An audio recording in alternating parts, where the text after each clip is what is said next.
Okay, well, my video wasn't working, so you didn't get the countdown this week. Sorry, guys, you got a black I screen. saw it. I saw Oh, it. okay. All right, good. Maybe it was just on my end. I hope you all saw it. All right, let me turn on chat here so I can see you guys. Hey, Zen Ginger. Hey, Young Erector. How are you guys doing tonight? And I've got Holly and Ray with me here. Ray didn't have hockey tonight. Yay. And happy Wine Wednesday. Let me back up and say happy Wine Wednesday. Um, audio, video, good, good. Because that's why we're late, guys, is I was trying to make the AirPods work again. So you might hear some background noise from my house because not wearing them because we couldn't get it to work. I sounded muffled. So I'm glad it's good. Thank you, Zen. I'm sipping on Chardonnay. Let me know in the comments, even if you watch later, what you're sipping on. And yeah, I think that's all I gotta say for me. I have some, updates at the end from me, but Holly messaged us in the Wine Wednesday chat. If you're on Facebook, you should be a part of it. Make sure that you check out our Facebook page, Seahorse Whisperer Group, and then you can also ask to be added to the Wine Wednesday chat. If you're a member of this channel, we also have a specific member only message board where, well, messenger, I shouldn't say message board, it's just messenger, but where you can get specific attention. And like, for instance, I'm not on Facebook very much anymore. um just life, guys, but I've got notifications for that specific group turned on. So when there's a problem in there, I'm either seeing what people are saying or I'm commenting. So if you need help, make it, and you're a member, get in that group. All you got to do is message one of us to add you, and we'll put you in. But I'm in my plastic seahorse group or seahorse class. Again, this is the one that I made. I literally painted that. I'm really proud of it. It's my actual seahorse, guys. I literally took Cool. an image of my seahorse and like painted it onto this glass. Oh, And look, Ray got his thing you sent him. oh yeah, did you get Look the at that. plaque yet? Pardon Did you get me? the Did you get the plaque yet, Ray? Nope. No. God dang it. I will check on that tomorrow Check on the because it's been too tracking. long. Yeah. Well, this year I was going to put in the cabinet with all this. I forget how you pronounce it, Swartfega or something. Mhm. Swarovski. What? Huh? How do you Swarovski crystal. Swarovski? Okay, but Swarovski. somehow I have it sitting here. It's sitting right beside the monitor, so I can sit and I watch it all the time when I'm on the computer. Aw, Yay. Well, you know how much we appreciate you, and I'm going to track that package and make sure you get your plaque too, sweet. because that's how it should be. I did spend some time this week working on the design for the shirts or sweatshirts for Yay! members. I was gonna ask about that. Yes, I worked on the design, and Holly, I'll get with you on the site. You know what I'll do is I'll do a members only post on YouTube also, so you guys can see and be like, do we just want the logo or do we want something else? And we'll take a vote and we'll make it happen because I want to fulfill the promises of the membership. So, working on that too. I see Bonnie. Hello. So, And anyways, Shyla's guys. here too, I Hey, saw. Shyla. Yeah. Sorry.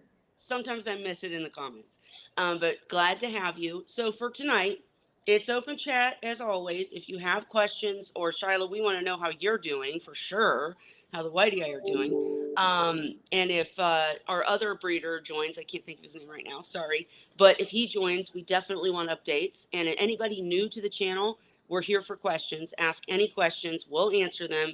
It just might take a minute. So just to give you kind of a overview of tonight, we have three topics to discuss and then my updates. But in between, we can absolutely take questions or answer them afterwards. But if you're interested in one topic and want to come back for the next, that's totally fine. Because I ramble and we talk a lot. It's community, right? The point is getting together with each other. That's the point. But tonight we do have topics. First one would be what was the name of the person, Holly, that has the trouble with Oh, you dinos? want to talk about that? Well, not So, yet, not yet. I'm giving the overview. I just want to know her name. oh, okay. So it's Lori. Okay, so is it Laura? She Lori, and Lori. Okay.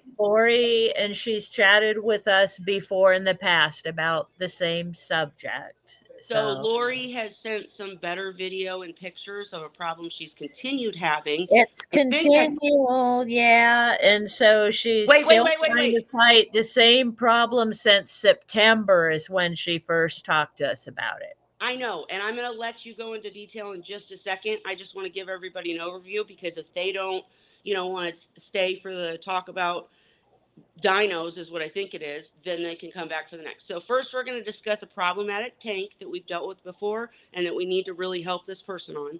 Then we're going to discuss consolidating tanks because Holly is looking to possibly consolidate and she'll explain further when we get to that point. But if you're someone who in the future or right now needs to consolidate tanks, we're going to discuss that. And then we're going to discuss something really cool that Holly found about wildlife and just have a deeper discussion. It's not related to seahorses, but it comes down to seahorses in the end. So stay tuned for that. Then you'll get my updates on what's going on in my tanks, and we'll, of course, answer any questions. Gonna Hey, be a Coral. long show, sounds like. I know. CoralWorks said, just to throw a wrench in the system, CoralWorks heard that Google AI could help us keep seahorses alive. Well, they're Really? not coming to clean my tanks, I'll tell Right. you that. You know what's funny, CoralWorks, is that you guys know, if you know me at all and you've visited the channel for a while, that I'm into coding. That's my secret passion on the side. Is I love that I can't get the website done because I'm too busy trying to make it beautiful and pretty and make everything work and all the functions of coding instead of putting out articles that would help people. Crack my brain. I need help with it, guys. But I was going to say, I actually did an Alexa app that had to do with seahorses and where you could ask Alexa for something and she would give you information. So I'm not going to say that's not true, but I am going to Hmm? agree with Holly that she can't come clean the tanks. And you got to be careful when you're dealing with something like Google AI or Alexa or whatever. You got to be careful who's feeding it the information that it's sharing with you, right? So if you see an app with Seahorse Whisperer on it, you get go. But but other than that, um, AI secret is to take pics of the seahorses so when they die, you can keep seeing them in a virtual tank. Ray! Oh my That'll be gosh! my take in the future. Oh no. Yeah, can I save images of my seahorses and then project them onto something in the future so I can have a seahorse tank without taking care of it? Well, and not to There we say that go.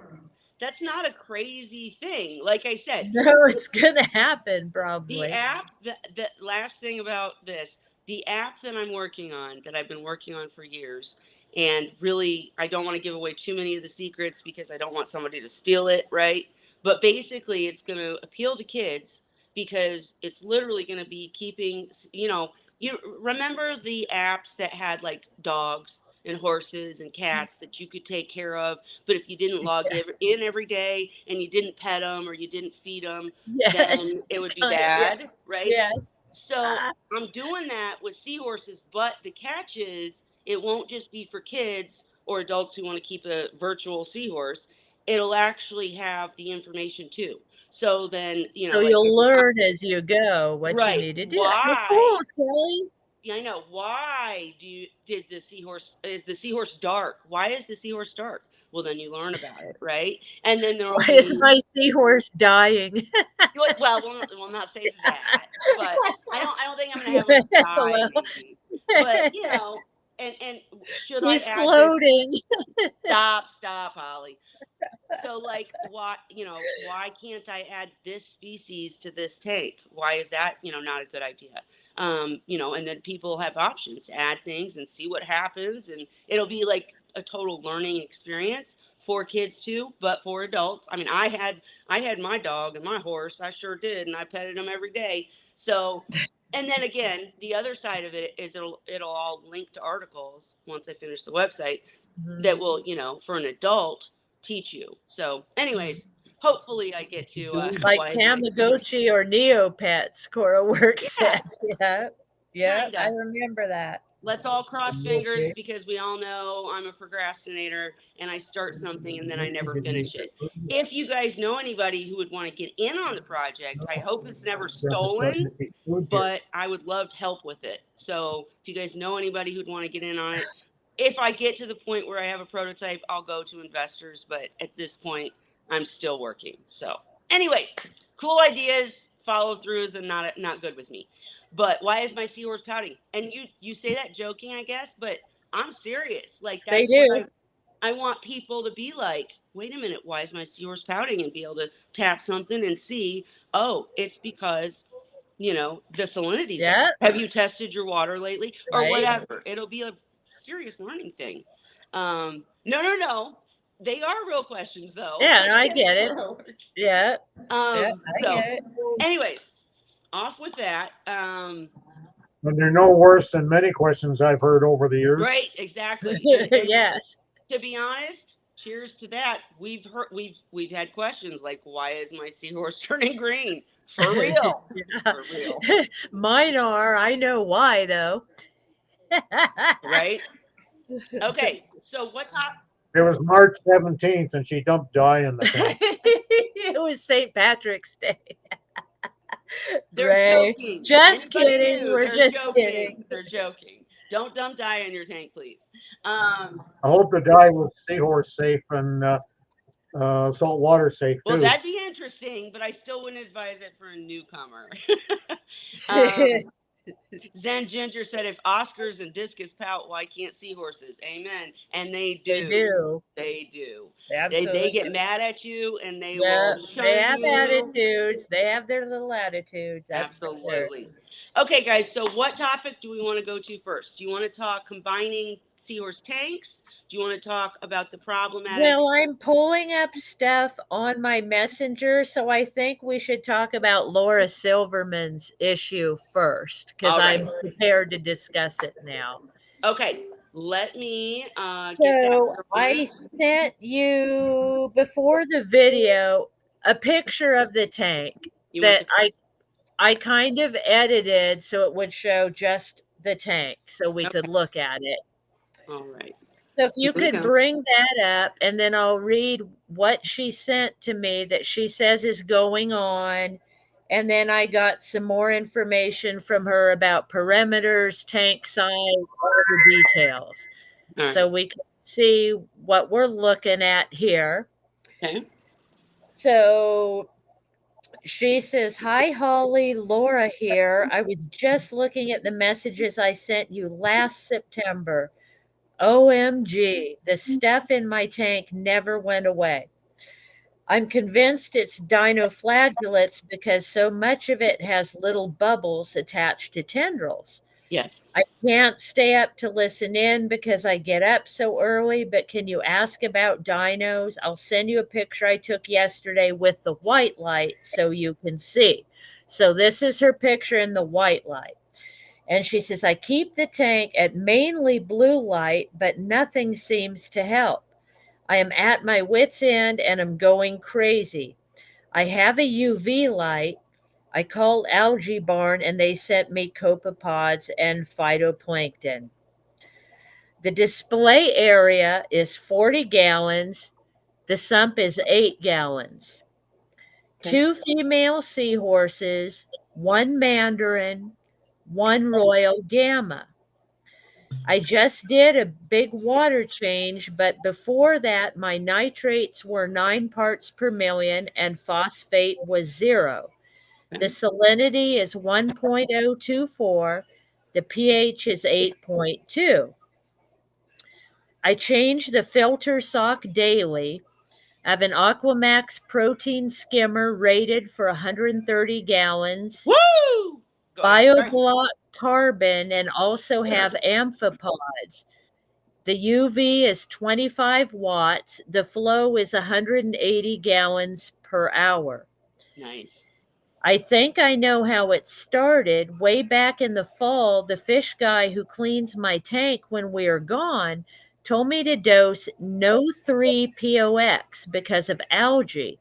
It was very soon after that this happened. I also use a turkey baster to try to break up the thick mats that form. Okay. Her water temp, she says she keeps it around 71. She says, I've cleaned the sand bed so thoroughly and the stuff is back in 20 minutes. I put in 10 milliliters of phytoplankton every day as per Algae Barn's instructions. I do have a lot of flow in the tank. I use a Vortec power head, covered, of course. Extra air hose for bubbles in the tank that the seahorses like to play with, plus the regular sump or the regular pump. It is a Red Sea all in one tank. I use RODI water. Okay. All right. So, flow, did I say 180 gallons per hour? Yeah. I mean, that's That's a little low. Any thoughts? I have no. What size tank? It's a 40 gallon with a sump of 8 gallon. Then that flow rate's low. Oh, wait, is it? Yeah. Okay, wait. You said 160? 180 gallons per 180? hour. That's just 180. over 4 times. Yeah, it's just over 4 times, and that's not enough. Really? I No. I always thought 2 times turnover. No, I think it's Your, more no, than that. your flow in the tank should be around 10 to 20 Oh, I'm times, sorry. or I'm even so higher. sorry. Yeah, no, you're right. I'm so sorry. Look, guys, sometimes I need to remember. It's been a minute since I set up a tank. But no, 10 to 20. You're absolutely right. I'm thinking 1 to 2, and that's not right. So Okay. what's the math on that, guys? I'll text it to her. What's the math on So what? for a On 40 the gallon tank, gallons per hour. So 40 times 10, so 400 gallons per hour I would should say be her flow. 6. She wants to aim for 600 gallons per hour. 600 gallons Yeah, per hour. that's at a Yeah. minimum. So that first, and then can we share the video before I start giving my 2 cents on this? Yeah. The other problem is too, we don't know the feeding regimen that she's Well, using. Well, Too many people when it comes to feeding. I can say this about her feeding. If you notice what she says, she adds a lot of live foods like copepods and things. She adds like daily. I want to say she's saying, right? yeah, but what Ray's saying is that doesn't that matters for sure.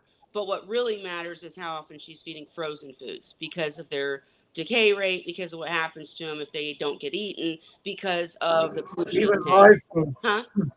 Live foods are producing molts and so on, so that's increasing those Oh, Right. and too. amphipods. So, She has amphipods in the tank too. yeah, and they molt as well. So, real quick, I want to say I see you, Fish Fam Links. Anybody who's enjoying this show, if you're interested in saltwater tanks too, make sure to check out Fish Fam Links. He has fresh everything you could want in links and resources for different channels. Fish Fam Links is covering it. Thank you for catering it to us too. We really appreciate it. And Ray, I want to ask you a question before we go forward. Have you ever had dinos in a tank? Oh, I don't remember, but I most likely did because it's something that is a part of a new I tank. know, no, it's not. No, dinos are something different. So, Is it? so Is that, I are don't we honestly sure that's remember. what this is looking at yes, it? absolutely. I'm Okay. absolutely sure it's dinos because I have had them in my reef tank and it was god awful. And I mean, I spent probably a year and a half just trying to figure it out and deal with it. It was awful. And you'd get it looking perfect. You'd think everything was gone. You'd buy the equipment and then they'd be back the next day in full force, more. And you'd be like, oh my God, listen, when you watch this tomorrow, I understand pulling your hair out. I went through it. I'm going to give my 2 cents on what worked for me.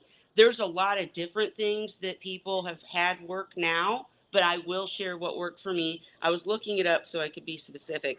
If I'm not able to be specific, I will reach out to you and try to put in a member post, what my actual advice is if I can't find the specifics. Because it's been years, guys. It's been probably 10 years since I dealt with this, but not 10, maybe 6. But still, it's been a I'm trying to find the post. Anyways, let me share the video while I look for the post.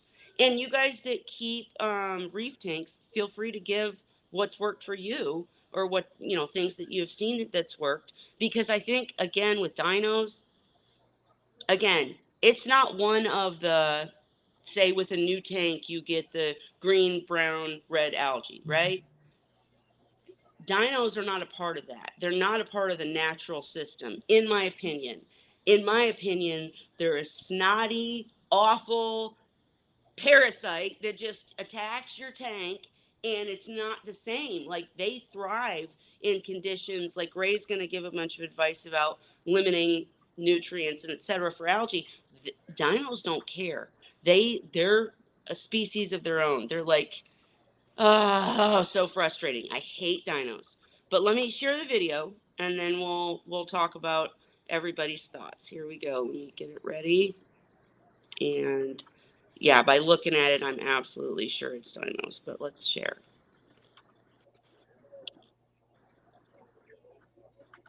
Here we go. All right. Yeah. Well, I don't see the bubbles in this picture, but I see the matting at the ends. Uh, like up here, if you guys can see my little pointer finger. Um, and she said there's bubbles in it, right? Yeah, she said at the tips, I believe is what Mm-hmm. she said. So, you guys, this video is good, but to give you an idea of dinos, because this does look like it could just be hair algae. But what tells me it's dinos is that she's been dealing with it for this long, even though she's made improvements and it's not going away. The fact that she said you can't see them in this video, but like, say when the flow's off or She whatever. says it has little bubbles that are attached to tendrils. Right. So if the flow was off in this video, what you would see is it looks like snot. It looks like snotty brown stuff, and then bubbles at the ends, right? And I hate dinos so much. They're such a pain. Um, so, and I see you guys are talking about breeding in the okay. So, anyways, so what I will say, I don't think you've dealt with dinos either, Holly, right? I never have. I told her I have no experience in that, so I'm putting it out there for everyone who has who can help her. Right. And I'm trying to remember the name of the A site. higher flow rate should help a lot, though. No, I agree with that. So you're saying 600 gallons per hour for a 40-gallon tank with an 8-gallon sump is right. So about 50. That's sort of a mid range. It's a little bit over your minimum, and not Okay. as high as what most of us use. Like in my last almost a decade, I probably didn't have any tank that was under 20 times. Okay, hang on. I think I just found it. Elegant coral, nano bubbling. Okay, well, first of all, I'm going to tell you.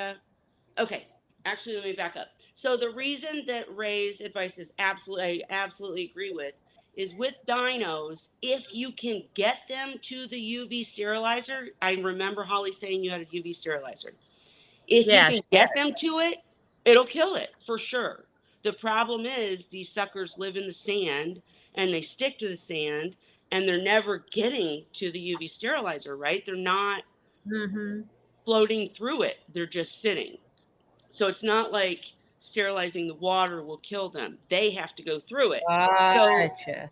so higher And they're flow not rate. traveling there, they're sitting in the tank, so they're That's not right. even getting to the sterilizer. Right. So first thing is, Ray's right. Higher flow, making it all go to that UV sterilizer will absolutely help. To fix the problem, though, I'm going to tell you again. There's many methods. What worked for me was microbubbling and a specific regimen. It came from Elegant Coral. I'm going to show you the Facebook page first, so that you can see that, and then I'm going to try to find. There's an exact page that shows like Um, so this is it. This is Cruz Arias. He was my reef mentor before I got um, into seahorses. But basically, this is the page for it. There's a lot of different stuff on here. Like I said, I would just say joining these types of groups would help because you can ask questions or message Cruz directly. Um, Obviously, I'm doing this on the fly, so I didn't go through the group to see if that post was there. I'm looking for, he has an actual post that shows this is how you do it. And then there's an outline on how you do it. Because I can't sit here and tell you right now, it's been so many years, but there was a regimen. It wasn't just setting up a microbubbler and that fixes it. It was like you have to do a water change on day this, and you have to let it sit for this, and you use hydrogen peroxide. And there was a whole, it's hydrogen peroxide, microbubbling, and I think in my case I used some specific other things, but it's been years. So, what I would say is, I feel for you. I understand your pain. Let me reach out to Cruz. He's not active like I'm not active, but he's still around, and I can put him in touch with you. Just message me or Holly, and I'll get you his information because he saved my reef tank. I would have taken it down for sure. There's no way I would have kept it up because they just never went away. I understand your pain. And I'm so sorry that I can't like say, oh, it's zero point 0.5 hydrogen peroxide on day Mhm. 3, 5, and 7. But I can't do that off the So top of a my lot of head. the But I normal can get it stuff for you. regarding nutrients and stuff don't apply to that then. Right. Like Right. I was wondering if her sump's a little small for the tank size, but it really has nothing to do with any of that type stuff then, does it? Well, I mean, here's And the what's thing. feeding it? Why is it That's a great so question. Another one that I don't have an answer on the spot for. But it's just such a complicated, I don't even know if you'd call it algae, but it's such a pain in the butt thing Mhm. that doesn't apply to the rules that we usually use to get rid of algae, right? It just comes back. It just is always there until you finally kill it. And in my case, again, hydrogen peroxide microbubbling. I don't know what feeds it, to be honest, on the spot. I could look it up while we're talking about something else. Maybe I'll come back to it. Cruz has all these answers. He has every answer to everything about dinos. He's dealt with it for years and done experiments on it and figured out a way to fix it. So I will put you in contact with him, but we will come back and share it here because if I want, now that I know, I didn't know we were going to discuss this topic until we were live I or didn't right either. It before was we were live. literally half an hour before we went Right, live. She was messaging me. right. I'm like, I'll try to address it on the show tonight. So Absolutely. hopefully she'll come and watch later, So when she just, has time. well, and I would say, Holly, just don't let me forget. I will come back next week if you remind me. I get crazy in the week. But if you Yeah. remind me, I keep seeing this little guy behind me and I keep thinking it's my hair sticking out. Sorry. Anyways, if you remind me, I will make sure to find the actual page that shows the process of microbubbling. And I will personally get with Cruz and get the regimen that he gave me so many years ago for dealing with dinos because I was ready to tear my tank down and it just worked. It just worked. And what I would say to your question, Holly, about the sump is I don't disagree. You could definitely go for a much bigger sump it was a 40-gallon, right? A 40-gallon, yeah. So if I was to set up, if somebody handed me $1 million, if I win Powerball, y'all, and I set up a new tank, I'm going for the biggest sump I can. And the tank can be smaller if that's what's necessary for the inhabitants, but the more sump you have, the better. Totally agree. But in this case, she's only got two seahorses and two other fish Hmm. in a 40-gallon. That's just, I don't see that it's a problem of water volume. Or, I mean, Ray, would you Well, she disagree? Would you does think have, that? though, a lot of animals, though. And if you look at her picture, there's a lot of corals and things. Right. So I'm It, wondering if the bio load is high for the water volume that she has. between the Not for No, not sure. amphipods and copepods and corals and all these other things, so. if Here's she's the thing. feeding them, because she doses, she said phytoplankton and so I mean that's the experience I don't have, is I don't dose my tanks, I don't put anything else in the water. So Right. if you're putting all these different things into the water, is that So influencing the bio load on?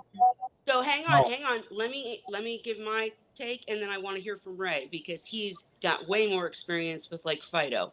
So I'm not an expert in phyto dosing either. I know that was one of the parts to what I did to get rid of dinos, to be completely honest. I hate saying that live because until I can give you the exact Mhm, regimen, it wasn't just dose, right? Because again, if you're just dosing and you don't have anything to take it up and eat it or use it, or utilize it, then you're just putting organics in the tank. That's totally true. But if you're doing amphipods and copepods as she is doing, she's doing everything right, in my opinion, mhm, as mhm, far as the dosing. But I just think it takes more when you're dealing with dinos. And we've talked about a couple things: flow, microbubbling, hydrogen peroxide. But I don't also know how hydrogen peroxide affects phyto and that kind of stuff too. So we need to mhm, talk on the side, and I need to come back next week with more information. But with the phyto dosing, we're going to ask Ray because he has more um, experience with that.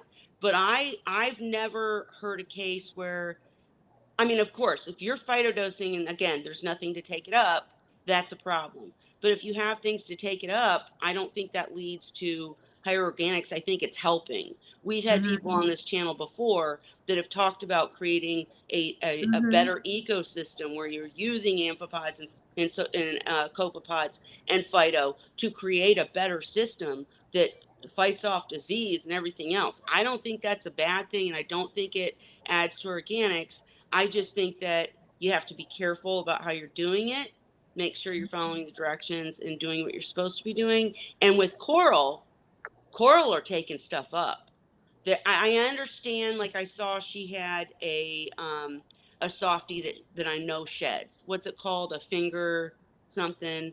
The thing in the middle of the tank. I can't remember what it's called. I don't know any of them. Maybe if you could show the tank again, Okay. Yep. Let me maybe. show the I tank mean, again. I Here. don't know my corals, and like I said, I don't have any experience with the dinos or any of these things, so Sure. I don't really know what I'm looking at. No, that's And a good point, and let me share it so I can tell you what I'm talking about. And I promise, Ray, we're going to you then. I promise. But what I'm talking about is this big guy. I don't want to call it. mhm. It's not mushroom. It's a soft coral. I cannot think of the name. Somebody in the comments help me. Um, Toadstool. It's either toadstool or. Toadstool leather, Shyla says. Is that Thank what you, it is? Shyla. Yeah, toadstool leather. Okay, so I've had those before. How come I don't see anything? Do you guys not see it? I Nope. do. It's just a black. I see it. I see the tank. I see all the picture. Tell me in the comments, guys, if you can see it. Maybe it's just on Ray's end. But anyways, this big guy in the middle, and Yeah. even the can't think of this name either. I'm not doing too well tonight. The oh my gosh, the one that everybody thinks is a weed, but I love them. Right in the middle. If you see my arrow, what are those called? I cannot Yes. remember. Anyways, The mushroom. so, right, the toadstool is like a mushroom coral, kind of, but a lot bigger. And the thing is, it sheds. And that was my only point, is that yes, there are some ways that these gorgonians shed, right? So Hmm. there are ways that they are leading to organics. I'm not disagreeing with that statement, but she's got the feather. Oh, I'm doing terrible with names tonight, guys. But I cannot think of names at all. But Zinnias. yeah, okay, these are zinnias. Thank you very much, guys. I do know what I'm talking about. I just can't do names. But I this, only know a few of them because I didn't really keep corals. I've had zinnias before. So those are the little guys that go like this, the pulsing ones yes, sometimes. So if the they are. zinnia, and just to be clear, the zinnia, as far as I know, do not shed, but the leathers absolutely shed. And but I was gonna, and the Gorgonian shed, but I was Mhm, gonna say she's got all these coral in here that actually take up, right? She's got, and I can't think mhm. of these guys' names either, but The they're nutrients. like the tube nyms, but they're like feathers or whatnot. I can't think of the name, Yeah. but they're literally taking up anything in the water column, which is really Mhm, really good. So I just think it's really unfair that you're dealing with dinos because it's not fair because you're doing a good job. But mhm. Ray, what were your comments and thoughts? I'll shut up for a minute. Um, well, I don't have a lot because uh, I don't recall dealing with dinos. But as far as the phyto dosing, I used to dose my reef tanks with phyto. But when it comes to seahorse, the only time I used the phyto was when I was raising the reed eye fry. I used phyto in all uh, the rearing jars that I added the brine shrimp to. And the reason I did that is because, first of all, the phyto would use up ammonia produced by the fry, but also the the nutrient level of the enriched brine shrimp quickly disappears. So by adding the phyto in there, at least there was something for um the brine shrimp to feed on and keep up some profiles until they are eaten. Gotcha. Okay, and a couple of comments from CoraWorks.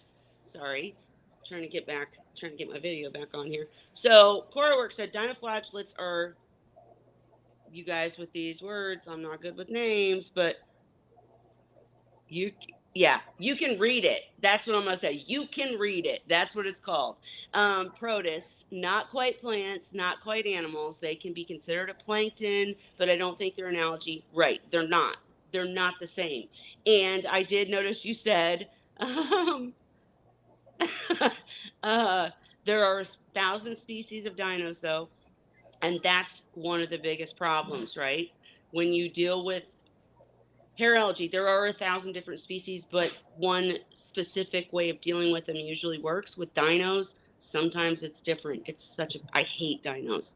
And you did say algae don't eat things. Listen, I got so many comments on one of my macroalgae videos because I said you need to make sure that they have time to eat the organics and then be harvested. Thank you for correcting me. Algae doesn't eat, it doesn't have a mouth. It's taking it up, it's synthesizing it. You're absolutely right. I always say eat because I'm plain Jane. And that's, to me, That's that makes yeah. What sense. you're It's saying. eating it, They take right? up nutrients. Right. But to me, they're eating it, right? They're That's taking their it up. version of eating. I see it that way too. Right. They don't So, have a mouth. They're not sitting there like this, but they're taking it in. right. But I appreciate CoreWorks that you're correcting me because anybody out there a little more scientific than us, a newcomer is going to be like, oh, it eats it. I get it. Macroalgae, good. But a scientific person's going to be like, you idiot. It doesn't eat it. You're right. I agree. Um, let's see. I was just trying to go through the wait, trying to go through the comments. I'm still confused why macroalgae and algae are not plants. I understand they aren't vascular, but I always thought they were unicellular, and I'm hung up on that one. So, okay, CoreWorks is a scientific one. So I actually Yeah. did a science project with my daughter recently for high school. Mhm. I don't have an answer for you, but I know it's something that's been dove into. Like a lot of people question that, why they aren't considered plants. Um, I do think it has to do with, do they have plants underwater? That's a stupid question. They have plants. We have plants underwater, but in salt water, I think it has Yeah. something to do with salt water. I don't know. I don't have They're an all answer for that algae. one. Like every plant that lives in salt water is considered algae. But like in my freshwater aquarium, they are actual plants.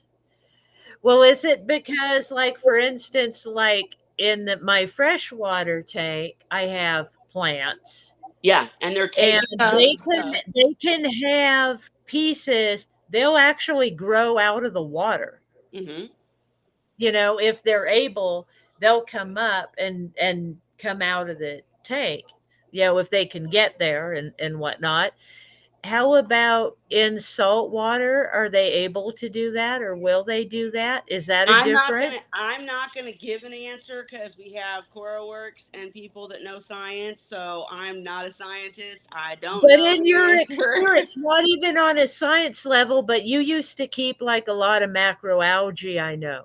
So would your macroalgae like try to get out of the water, No, or would it never no, get that far? it never would go out of the water. It would, like, it would have a few out of the water, Like if that to makes the sense. But top, but yeah, not, it couldn't exist outside of the water, sounds like. I'm not going to say it couldn't exist because I don't know, but I will say it would spread outward instead of upward. It would go Yeah. upward, and then when it reached the top, it would go outward. So maybe you're on to I'm something. wondering if that's something, like I said, I don't know the science of it, but I'm wondering if that's a scientific difference, like if one's capable of being outside the water and the other is not, or Oh, I don't wow. know. So, sorry, I was reading And another comment, Shyla but yeah, says it's there a are good, saltwater plants because, yeah, you think about it, there's seagrass that grows, sure. on the shore. So it's got its roots in the salt water, but the grass is coming out. So, yeah, then So that's not it. I'm I don't making know. it. I'm making a note. Why are macros? Because I literally did this project with my daughter. I just can't remember it on the spot. Why are macros not plants? And I need to get the micro bubbling hydrogen peroxide method for next week. So I've got notes that I will definitely have answers next week. Sometimes I can't answer on the spot, guys. Again, I'm here for the newcomers and I'm here for the community. And sometimes I don't have the answer, but I'll get it. I know the people that have it. And I wish Chris Carey was here. He'd be great in this conversation. But we Yeah. will come back. CoralWorks also said you got to feed your corals. And that is true. And that's kind of where we're going with what's that's part of the risk weight tolerance, right? Do you Mhm. want to have a tank with coral, other fish, other plants, etc., or macros, etc., and then have to feed them? A lot of times people would tell me not to get gorgonians. I did a seahorse tank and I ended up trying to do NPS gorgonians and they need fed. And that's different. In the tank that we're looking at of Lori's, I don't see anything that needs fed. Maybe I'm wrong. Let me share it again. I think Um, she had a gorgonian in the back, it looked yeah, like but to you me. don't. Okay, so that's what I And was trying. maybe one that you don't feed. I'm Right, not that familiar with them, right. so So I this can't so tell. In the back, yeah. time out. So these gorgonians, and I could be wrong, but the purple, the yellow, and the red look like artificial plants to me. Those are artificial, I can tell Okay. because I have some of those. The brown and purplish gorgonians are all photosynthetic, meaning they don't need to be fed. They can Gotcha. live off the light and just the nutrients in the tank. The NPS gorgonians are different.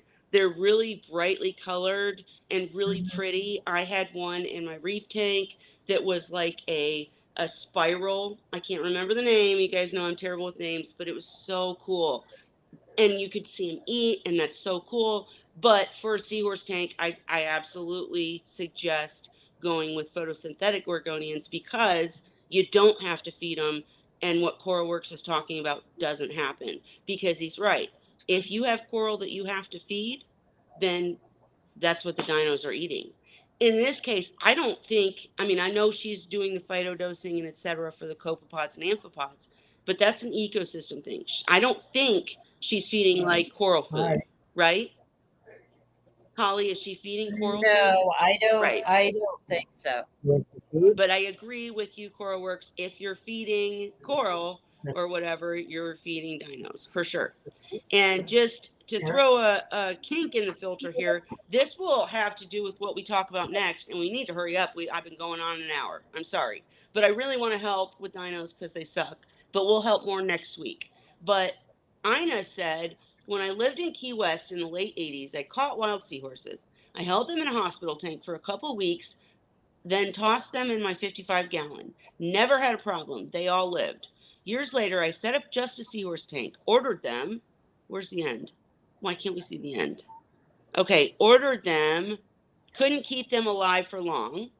With my first tank, I didn't even check the water. I threw everything in I caught. It flourished. That's an interesting statement. What are your thoughts on that, Ray? Oh, sorry, I Oh, wasn't okay. concentrating. Something about wild caught. They put them and had no Yeah. problem. And then what? And then she tried with, or she or he, sorry, tried with captive bred and failed. Like tried setting up a tank the way we suggest, doing seahorses only, captive bred, etc., and it failed. Well, first of all, how many people were successful enough to keep wild caught when they just caught them and threw them in a tank and had no problem? So that experience is the complete opposite of what, just to pick a guess, 90 odd percent of people that have kept seahorses have And experienced. I would say, first of all, it depends on how you kept the captive bred tank, right? So if you were trying to keep the captive bred tank the way you kept the wild caught, it probably wouldn't work. I think you probably succeeded with wild caught seahorses. If I mean, there's so many parts to this equation, and I'm glad that you were successful. But were you possibly keeping water from? How did you do your From the water? ocean, yeah, were Right. you How did you using do your actual water? seawater and their natural habitat was also in your aquarium? Right. Did you possibly have things from the ocean in the tank that were helping the system thrive? And that's awesome. I'm not, Mhm. I don't advise anyone go collect wild caught seahorses ever. But the fact that you succeeded is great. I'm not saying anything against it. But someone from that experience coming to keeping captive bred seahorses, it would be a huge change. Mhm. And, I could see why it might fail. We should talk about this further.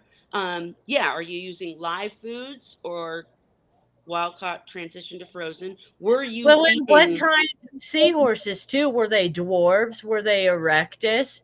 right? Yeah, I mean, and we're not ganging up on you because any good experience with seahorses we want to share.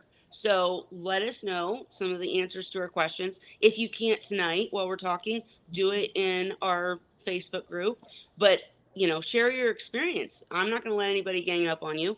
I don't want any newcomer going and collecting wild caught. But I'm guessing that you live around and have been around and have some experience. So Mhm. share your experience for sure. I think maybe it's just because if you were collecting wildlife that lived in the same area, you're possibly probably not. Um, for instance, one of the things we always say They is had you what don't, they were needed if you had them in a tank with things from that area and their water you're that they're not used to. introducing you're not Mhm. introducing parasites and pathogens from other areas that we would if we were keeping a captive bred Mhm. tank or even a wild caught tank and getting fish or wildlife from somewhere else, right? So if you're contained in an area, well, they're already living with the pathogens in that area, if that makes sense. That's one thought. Another thought is just to how the tank was set up. um, Yep. What are you showing us, People Helen? used to do it back in the day, and that's how they do it. This book was written in what, the 1950s? 1961. Okay, 1961. And this is about keeping seahorses. And they didn't have captive bred seahorses, they had Yeah, wild caught. Yeah, but you'd catch them. So, I mean, it could have been done, but it was hard, and not efficient. back And here then. here's the real point. Here's the real point is that I can understand why you might struggle going from that situation to raising captive bred. But I will tell you, raising captive bred is the better way. It takes a Mhm. little more work, right? Especially if you're from the area and you could just throw things in a tank. And the other question I would have for you is how long did your wild caught seahorses survive? So if Mhm. you kept a tank for 6 months, that's a cool experience, but we keep seahorses for years and years and years, Mhm. right? When you set up properly for captive bred and you're not hurting wildlife by not collecting them, then we're doing an aquarium trade thing that's not harming anything and we succeed. Like even seahorses in the ocean don't live as long as they do in our tanks, right? So I'll always advocate for captive bred for sure. But I want to hear your experience and I would like to learn more about that tank that you set up. Um, yes, and Shyla corrected me. Those were filter feeder worms. Thank you. And Zen said, this is why I just need seahorses and photosynthetic gorgs. I really want a starfish or some other critter or coral, but I fear I'm asking for trouble. So I've done every witch tank, right? Mhm. My first tank was my worst tank. It was my prettiest, it was my coolest, but it was covered in macros. It was, too many seahorses. There's nothing wrong with making mistakes as long as you're doing your best and trying and doing what you can for the seahorses to keep them alive. But as I grew, I've done different tanks. There's nothing wrong with having coral and such in a Yeah. tank. But I Yeah. would say it might be a better idea, Zen, specifically, and anybody else out there, make your own mind up, right? But you seem like you have that risk tolerance that goes on, don't want to be risky, like I do. So set up a tank with just seahorses, photosynthetic Mhm. Mhm. can't talk, gorgonians, you know, and whatever else, and then Mhm. get to know them. That's what we always say, get to And know then your add. seahorses. Then you're going to figure out when they're pouting and why. Then you're going to figure out, oh, they eat on this schedule and whatever. I'm just saying you figure them out. Then when you add something, you can tell if it's causing a problem, figure it out Yeah. and fix it, right? But if you add them all at the same time, you don't really know what the problem is. Yeah. So that might be an idea. I Just a thought. keep it simple is good because the seahorses are labor intensive. I Mhm. found that they require a lot. And I would say keep it simple, get the seahorses, get kind of established on your schedule, and then add a thing, add another thing, because you can always, keep adding. And there's lots of options. Like we've talked about, there's different fish that do well with them. There's the gorgonians and macros and things. But I went backwards. Yeah. And I wish I would have started simpler than I did for that reason, because there was so much to manage and think about, that looking back, because I wasn't used to keeping saltwater tanks, right? Right.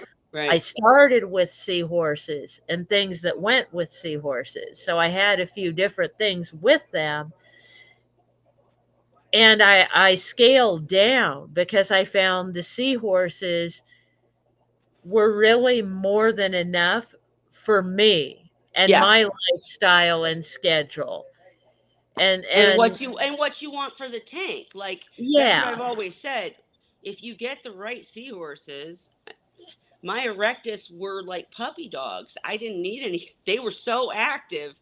I didn't need anything else in the tank. If you get some shy seahorses that kind of don't interact with you, then I totally understand why you would want something else in the tank. But maybe start with the seahorses. See if you but they get some will, that I think. interact. They'll get to interact with you. Yeah. I think, and Shyla's saying the same thing. She says she's kind of doing the same thing like I did. Yep. So let me put that up. I don't want to forget to speak about the stars. But honestly, I do have issues when I decided to replicate a natural environment. I have macro, I do have rock, softies, and sand. If I could go back, I would choose this just simple setup. Well, and it depends on what you want. Like right now, Hmm. I don't have a tank that has, I think I saw, okay, I don't have a tank with multiple macros and gorgonians because I was so focused on breeding that I'm doing sterile, right? I don't want anything else but the seahorses and babies. That's it. But Mhm. I miss having the macros. It's such a, first of all, it lets you share with the community because you, when you harvest, you can, share Mhm. with people or sell or whatever. And it's just so pretty, right? But Yeah. again, people come up to my seahorse tank that's absolutely bare, few fake artificial things, and then seahorses, and they're like, oh my gosh, that's so cool, Seahorses, So, yeah, yeah, they're enough on their own. And I gotta tell you something funny because I went, okay, and I want to from say all real, natural to all artificial. But I found the other day, and Sadie showed me actually because she was playing with it. I have a feather duster worm in my tank out of nice. nowhere attached to the char chamber, and I noticed the char chamber was a mess. So it went into my water change bucket today and I scrubbed it with a toothbrush, but not the part where the feather duster worm was living. So I Right. preserved the feather duster worm and put it back in there for her.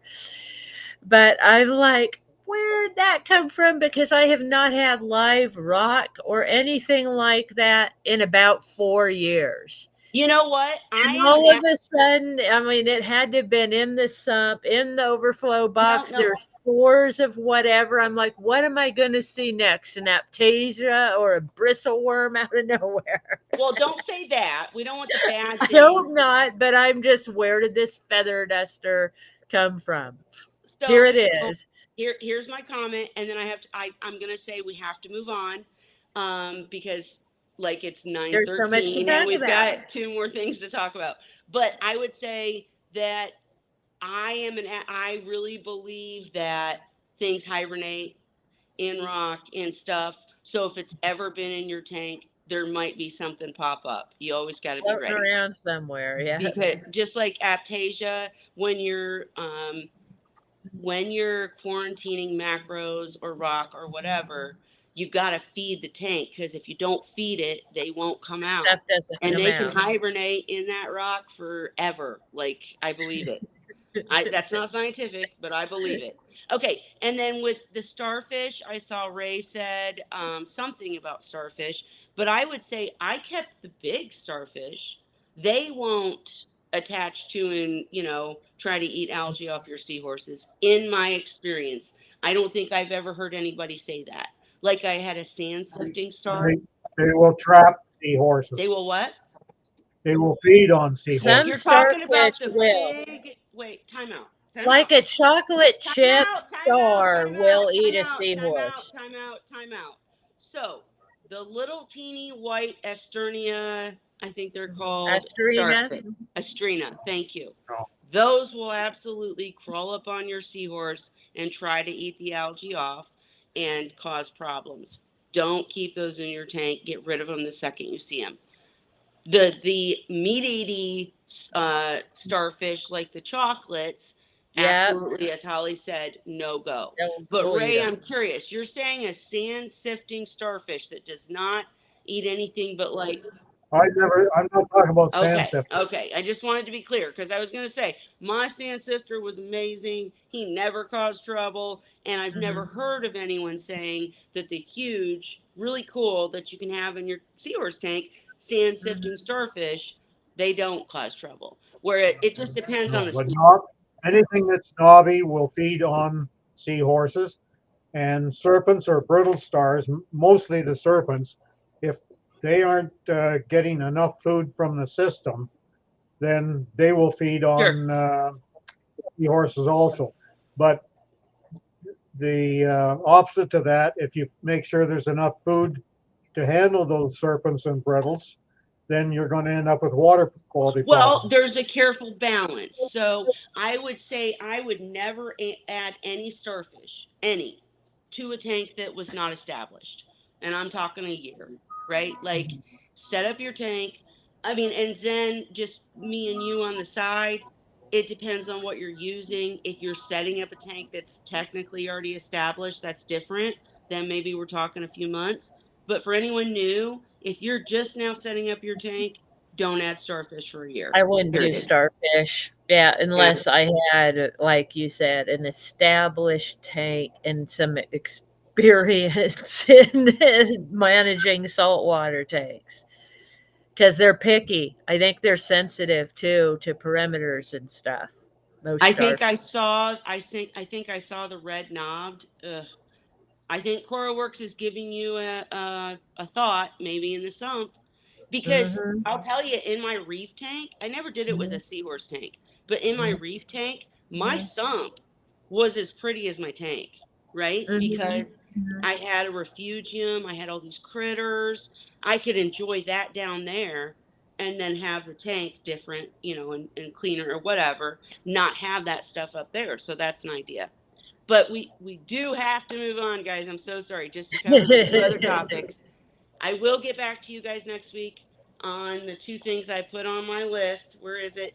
Why are macros not plants? And the microbubbling for dinos Microbubbling. and hydrogen peroxide. I promise I will. But Holly, why don't you tell us why we're talking about combining tanks? So I had a thing. Okay. So I'm roughly, I figure, probably about halfway in on my seahorse's lifespans, at least. So I currently have a 75-gallon with a 15-gallon sump, and there's four seahorses that live there. And my other tank is a 55-gallon and also a 15-gallon sump, and two seahorses live there along with a goby and a little tiny crab. So, not very much stocking density really at all. And I expect to be, of course, losing the seahorses over time. And so I'm Because thinking they're how old? ahead.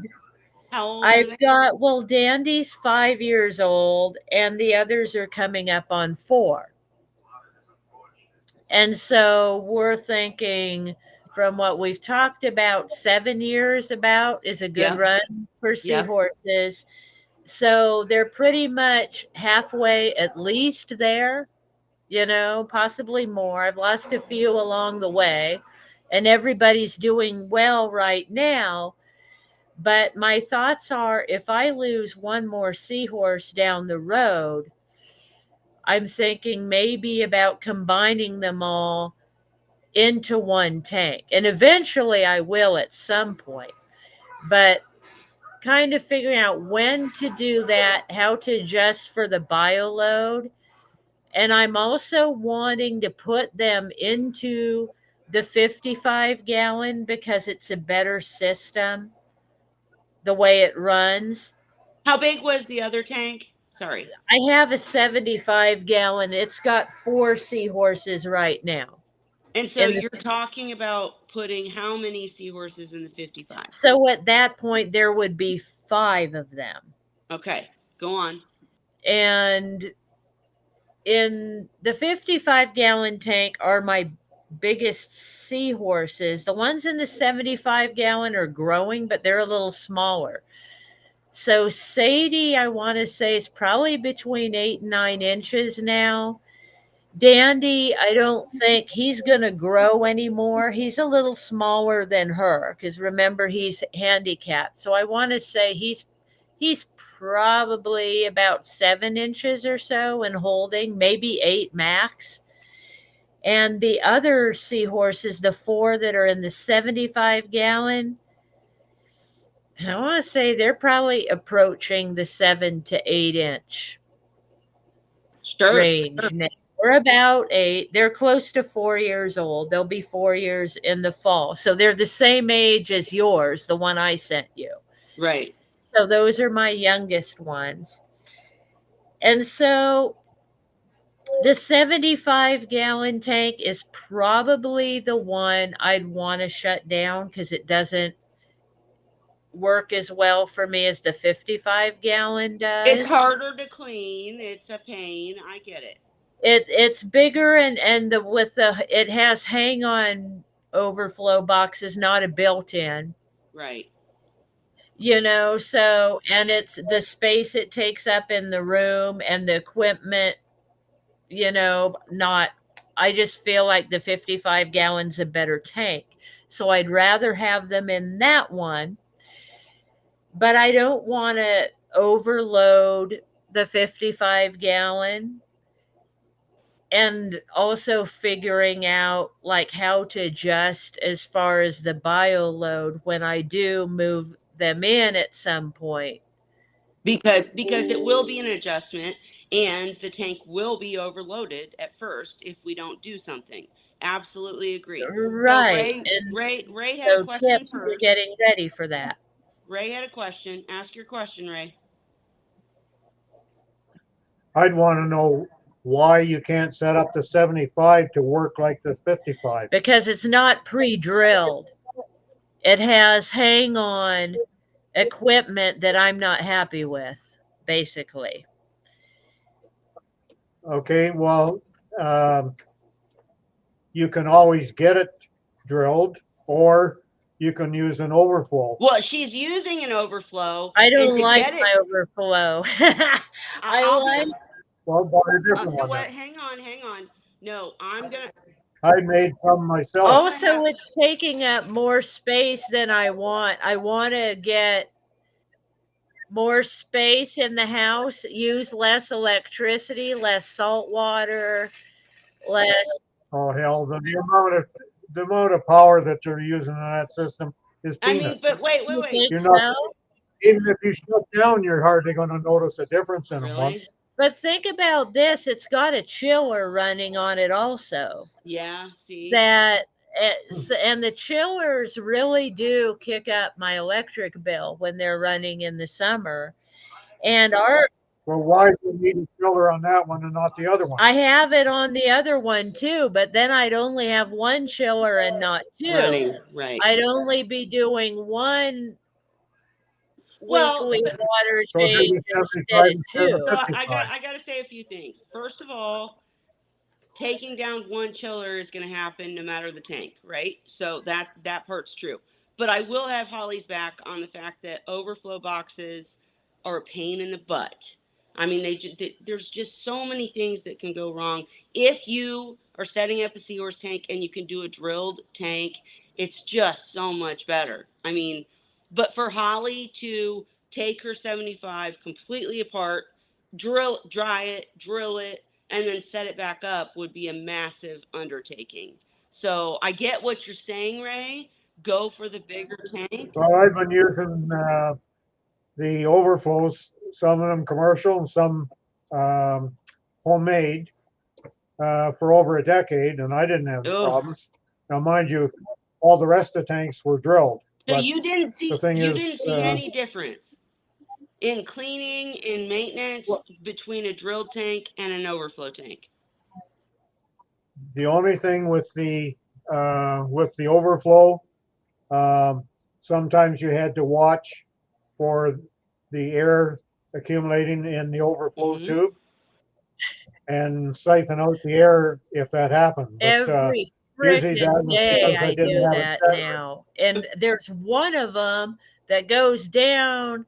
I mean, I have to really watch that one. I have to like siphon it sometime, restart the siphon like every day or two. I mean, I have to really watch that or oh, So and Ray, the algae wait. buildup in Well, it's hang just a on. pain I maintenance know, wise. I know, but let's take one thing at a time, real quick. So, Ray, do you think that because that's what people used to tell me is that my overflow box wasn't working efficiently because my flow wasn't right? Like how I had it angled or how much or something, because like the overflow box could only handle so much. So, getting it perfect is Yep, just like, you can buy one appropriate for what you're pumping, for whatever your flow rate is coming from the sump into the tank. You have to pair your overflow box for that kind of volume, but that's math. And and preferably just a little I bit don't more. like math, right? And so you're talking about somebody. Well, usually you know what to pump is rated for that But then, is pumping back into the tank. And when you buy an overflow to put on the tank, it'll tell you what it'll handle. So you don't have to do any yes, you math. All do you got to though. do is Yes, you read. do though, because you have to. Mine's ha- adjustable. Hang on. Not only adjustable pumps, of course, but also head pressure, and And then the fact that my husband plumbed it so one line doesn't flow as fast as the other one. mm, that's It's not good. home put together. So there's a lot of You factors don't have to, playing. but you don't have to worry about head pressure if you rate or if you match the overflow for no head pressure on the pump from the sump. Okay, I mean, I hear you. And Me and Holly are like, it's a pain. It's just a And the pain. overflow box gets clogged with crap. So the flow is constantly changing. I never ever had crap I have to siphon being out my overflow because it's not a tube, it's a slot.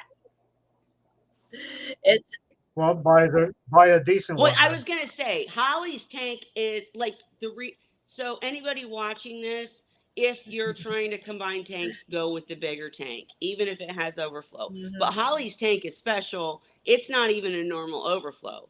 It's a slot that leads into an overflow. It's not like the normal one that anyone else would use. She has a special tank that is a pain in the butt. So I'm with you, Holly.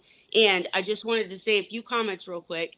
CoralWorks said, if you're setting up an overflow box, make sure to put a check valve on the airline. That's how I Absolutely.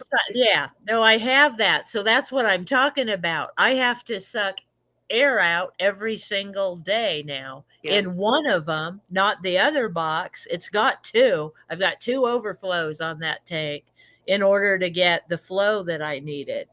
But the thing is, like I said, this tank is too big. It's a Well, pain. wait. And I What? don't want to invest more money. So I don't want to buy, I'm trying to size down, not I up. know, and So, we're gonna deal with your specific situation in a sec. I just want to make sure we cover the questions as we go. So CoreWorks said make sure to clean mold, etc. out of the overflow boxes too. Anything decaying inside the overflow box can make CO2 bubbles that will yeah, eventually stop the siphon. That happens. And he's had an overflow box running for years, three, and only one issue with it.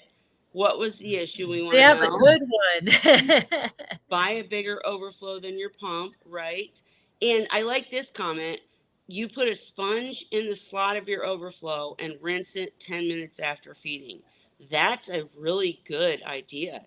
That's a really good idea if Holly doesn't want to invest more. And we'll talk about Holly's situation in a second because it's different.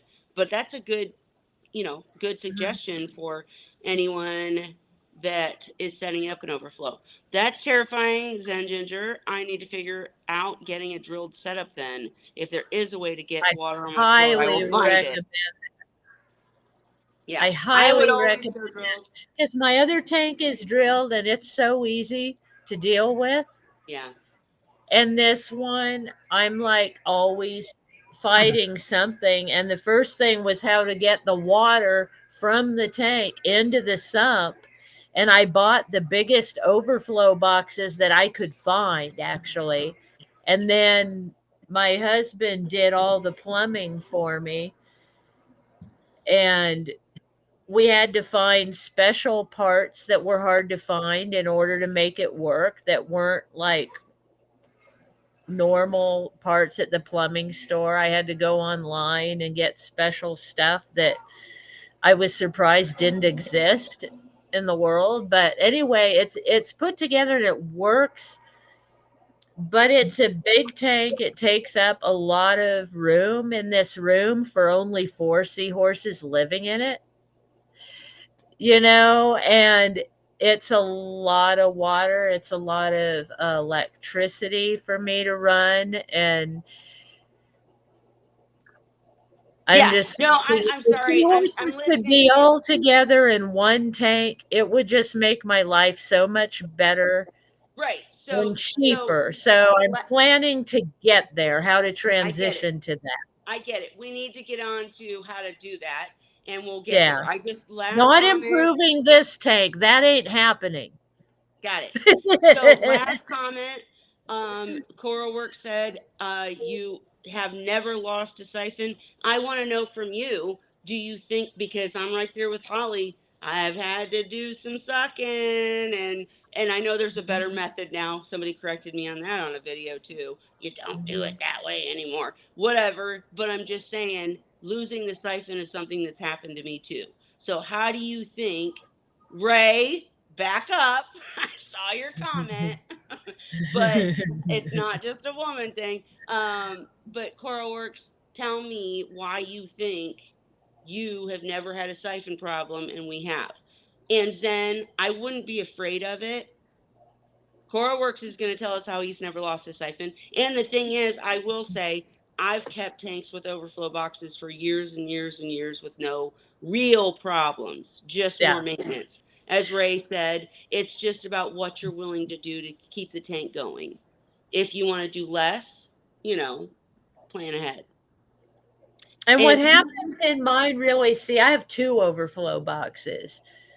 So when one of them is running slower, the other one picks it up.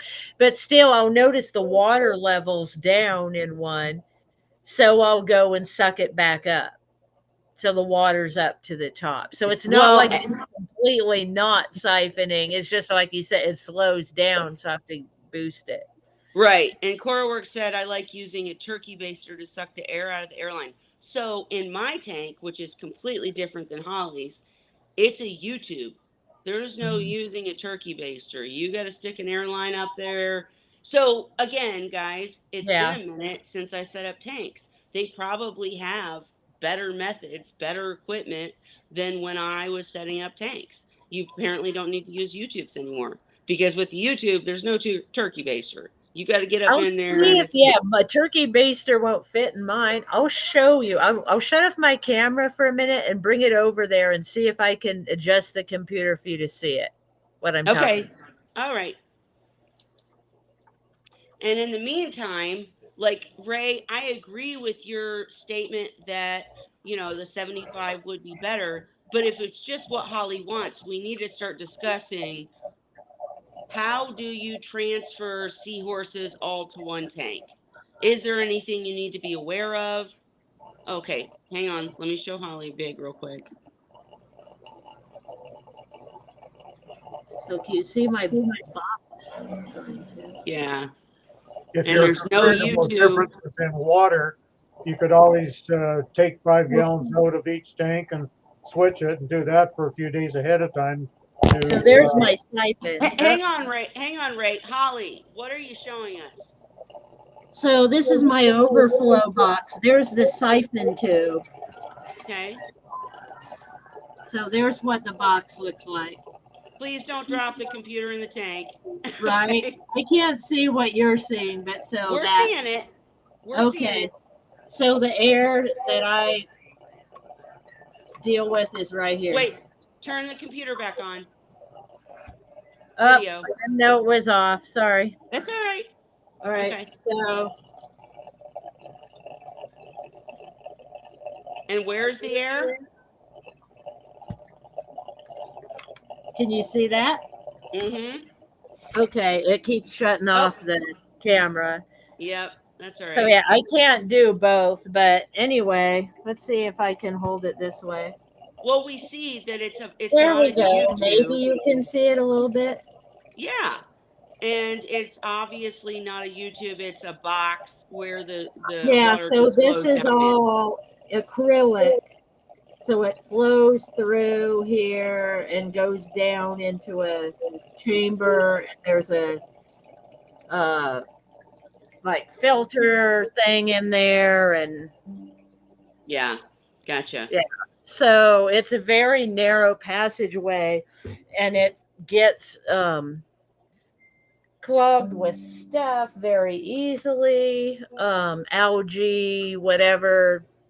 So I have to always siphon that out and enough to clear the air passage, and the tanks, it's just kind of a pain, and it's big for only 4 seahorses, I feel like.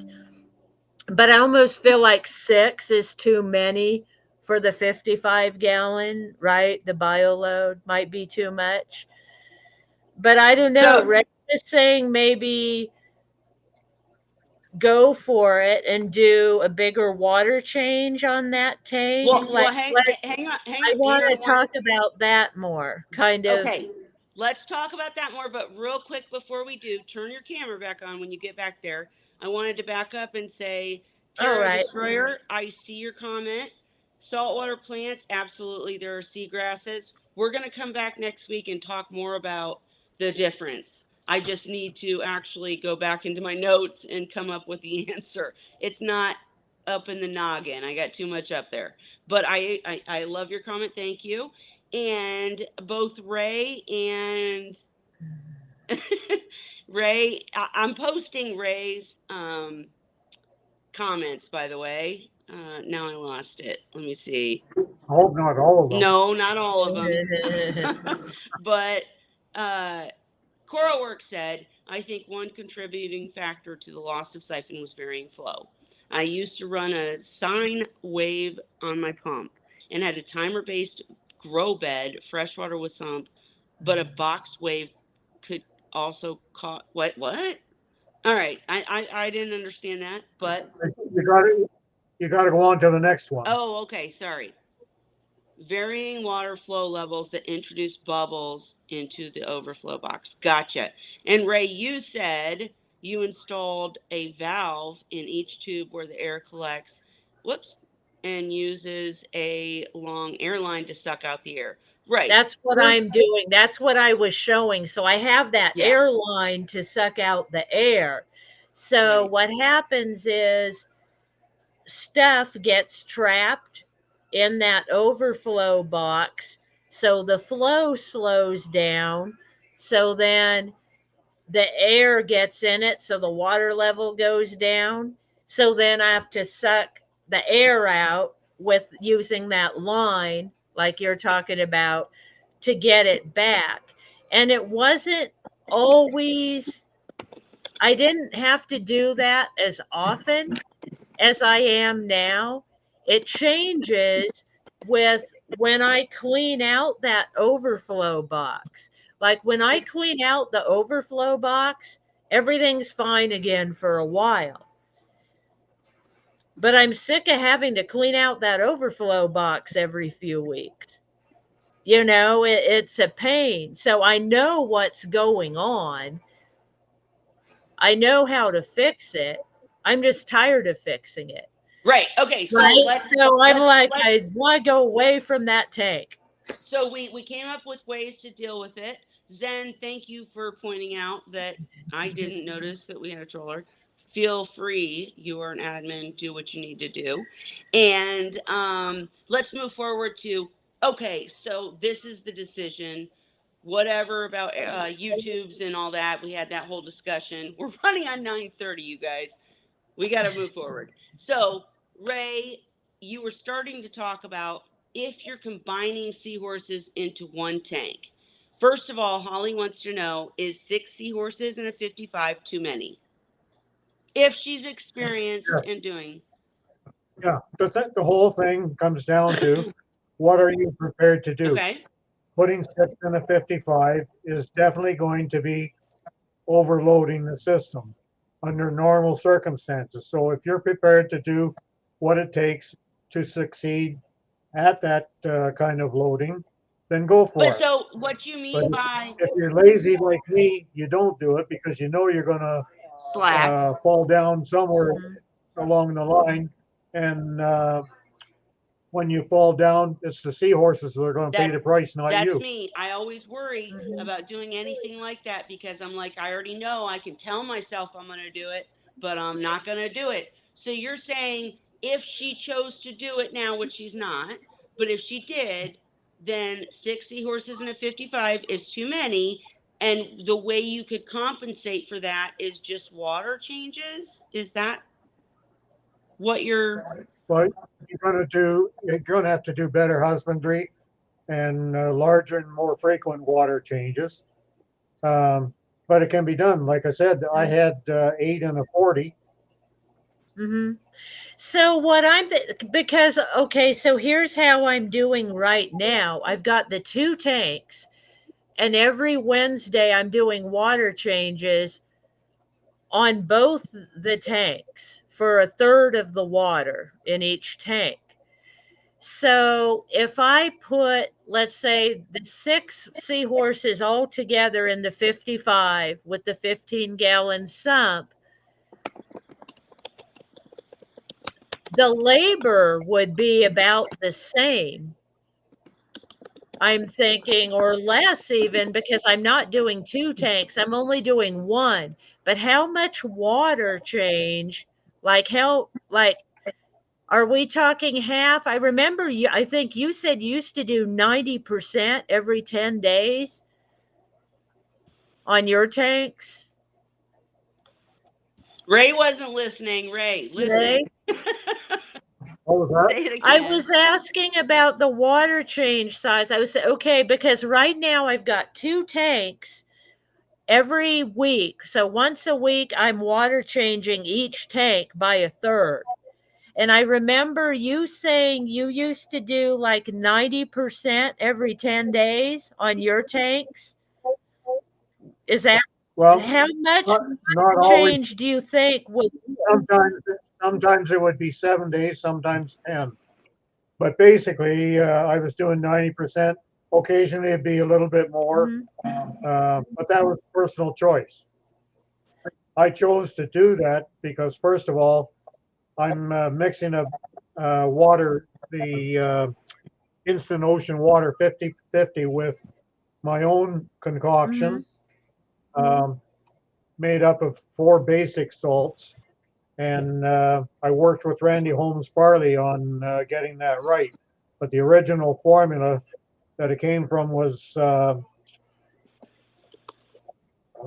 Ocean Aquatics. Trying to think of the, mhm, I can't think of the author of it now. But anyway, it was, I had a formula to start with, but instead of using all um, the different chemicals to um,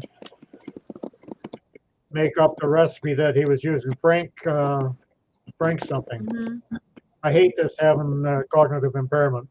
But anyway, I use just the four main salts and then depend on the impurities in them to supply basically the others. mhm. And then to be on the safe side, I was mixing it half and half with the instant ocean. So water changes to me were very, very inexpensive compared to what somebody else would be doing Mhm. because I had so many tanks. It was economical for me to make my own mix up. Mhm. Now, for you, that's not practical. So you have to look around. And I don't know if it's the same down there, but Instant Ocean is always the cheapest that you can find around Yeah, But here. so I'm paying roughly Seahorse, a little over 40 bucks per bucket of the instant ocean. holy And I go crap. through and I oh, that's and expensive. I That go is through crazy. Sorry. and I'm I go sorry. th- and I go through two buckets a month right So, now first of all, we need to check on shipping because it's 20 here for a bucket of Instant for a Ocean. 5-gallon bucket. Yes, Dang. 20. So maybe I can ship it to you for cheaper. Well, But in the stores here it's over 50. If holy, I buy I it buy it in the if box. I buy it direct from Amazon, Petco, or what's the other one? The ones that are do the dog stuff all the time. The other Chewy. big Chewy. On Chewy, they average about 50 bucks a bucket. I I get wonder, I seriously wonder if they have different pricing depending on where you live because that's could insane to me. be That's could insane. be. But, anyways, go I on. Sorry. used to pay 30 bucks a month or so for it, but now or 30 bucks a bucket. But it's actually I get all these discounts on it, and that's what makes it about 40 bucks. So anyway, I'm thinking, okay, so if I just do all the seahorses in the 55 gallon, but do the same amount of water that I'm changing for both tanks. So instead of doing a 20-gallon change out in the 55 gallon, I'm changing out 40 gallons once a week. Right. So more Is water that change, but I wouldn't less water. I wouldn't say do the same as the two together. I would say find out what's going to work for your new setup because it can be altogether different. True. True. There's no equation. I get what he's saying. There's no equation Mhm. for I was doing this in two tanks, but when I get to one, I can, the math works or out. It would does. it be or would it be better to do two water changes a week at 20 gallons each or one big one once a week? I mean, I don't. Ray, I know And we're do we're I we're need to boost the biomedia when I change The thing over? the thing is, I can't tell you right now because once you change it over, it's going to be so different, and there be no, how do I say it? You can't just take what you're doing from the two, put them into one, and then try to say, well, I'll do the same water changes total Yeah. as what I was doing for the two of them, but I'll do it on the one. It's not going to work that way. You have to find out once you get set up there what you're going to have to do. There'll be no similarity, I don't Mhm. so expect, How in do you either. figure that out is my yeah, Ray, question. that's Is what that's I'm the real trying to question. get to here. It's like, how do I figure this out? So let me put it in my terms. So if she combines, starts doing her water changes, what's going to tell her, oh, you need to do more or more frequently? That was to you, Ray.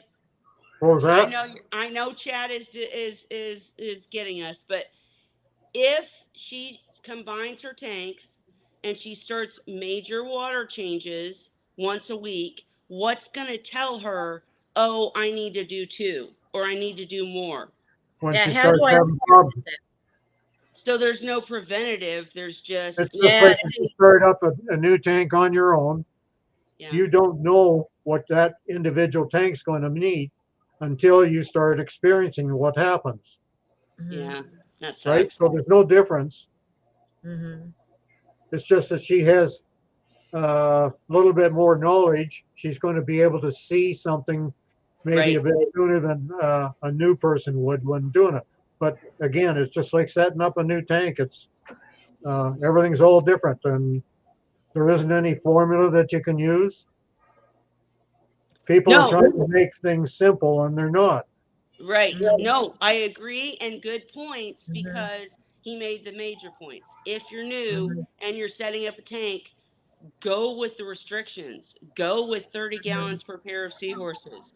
Go with the bigger sump, the mhm, better. The bigger skimmer, the better.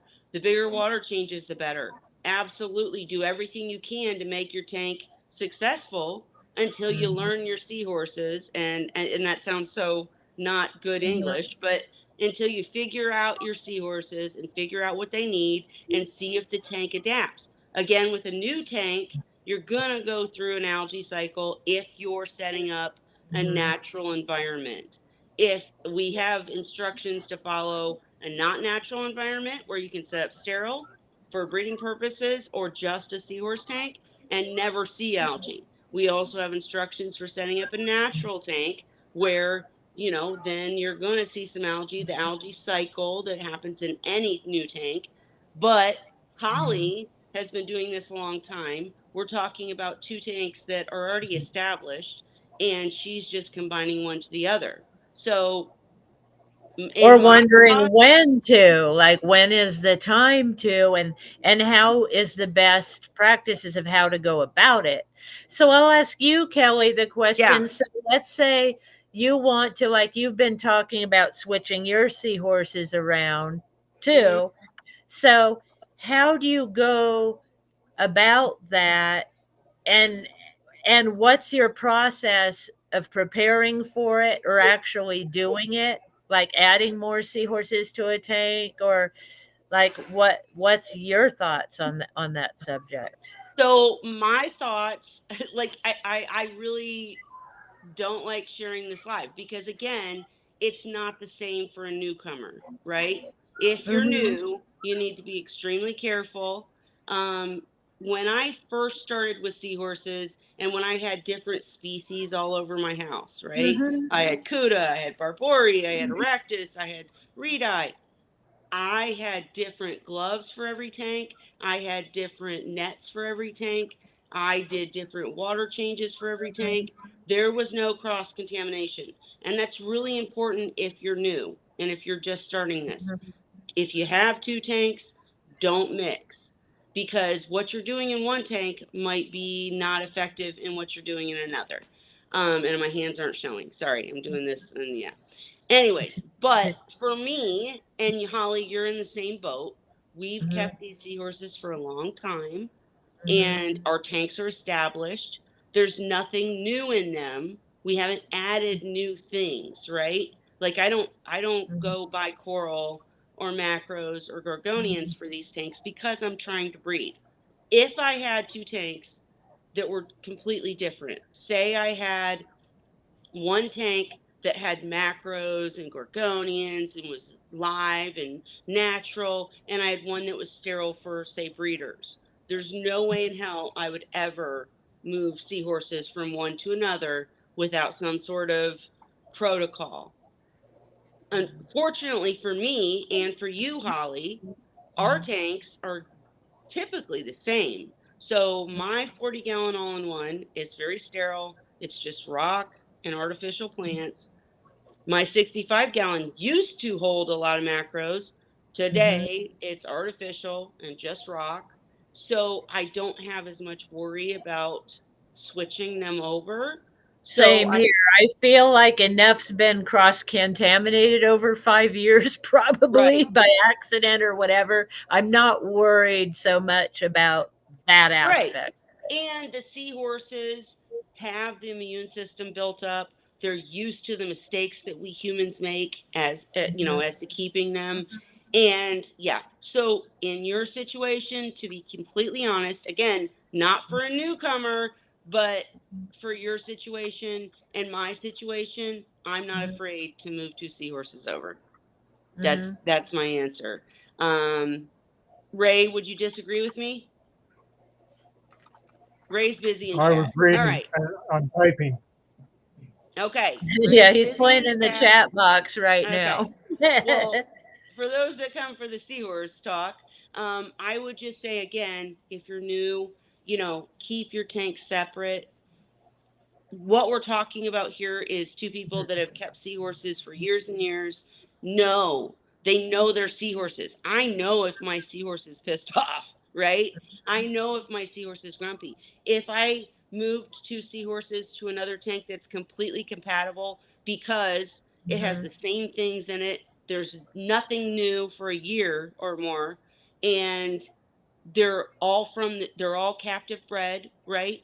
There's no Mhm. other fish in the tank. In Holly's case, there are other fish, but they've But been with her they've for been around as years long as the and seahorses. years. They're Right, right. all like 5 years in, I'm just roughly. trying to make that clear because we're sitting here Mhm. saying the opposite of what we tell a newcomer. To a newcomer, keep Mhm. tanks separate, please. But if you've been doing it for years and years, I mean, anybody's going to tell you it's not as complicated. But again, like Oh, in a there's a commercial, caveat to that too, though. I was going to say before I let you tell your caveat, I would say if Dan was here, he would disagree because if you're a breeder and you've got tubs, it's just too important to keep them separate, with Mhm. fry and with seahorses. But go ahead, Ray, with your caveat. The caveat being that there are some people that have been doing something long term and they think that they know their system and that, but Mhm. they have, for the most part, lucked into things and they don't really know Mhm. how the majority of seahorse tanks are. So, Do you mean like someone who like our some previous people can guest? do everything wrong, but they were lucky enough to get seahorses that are able to tolerate everything. Right. If if they were to start over again and get another pair of seahorses, they'd be in trouble.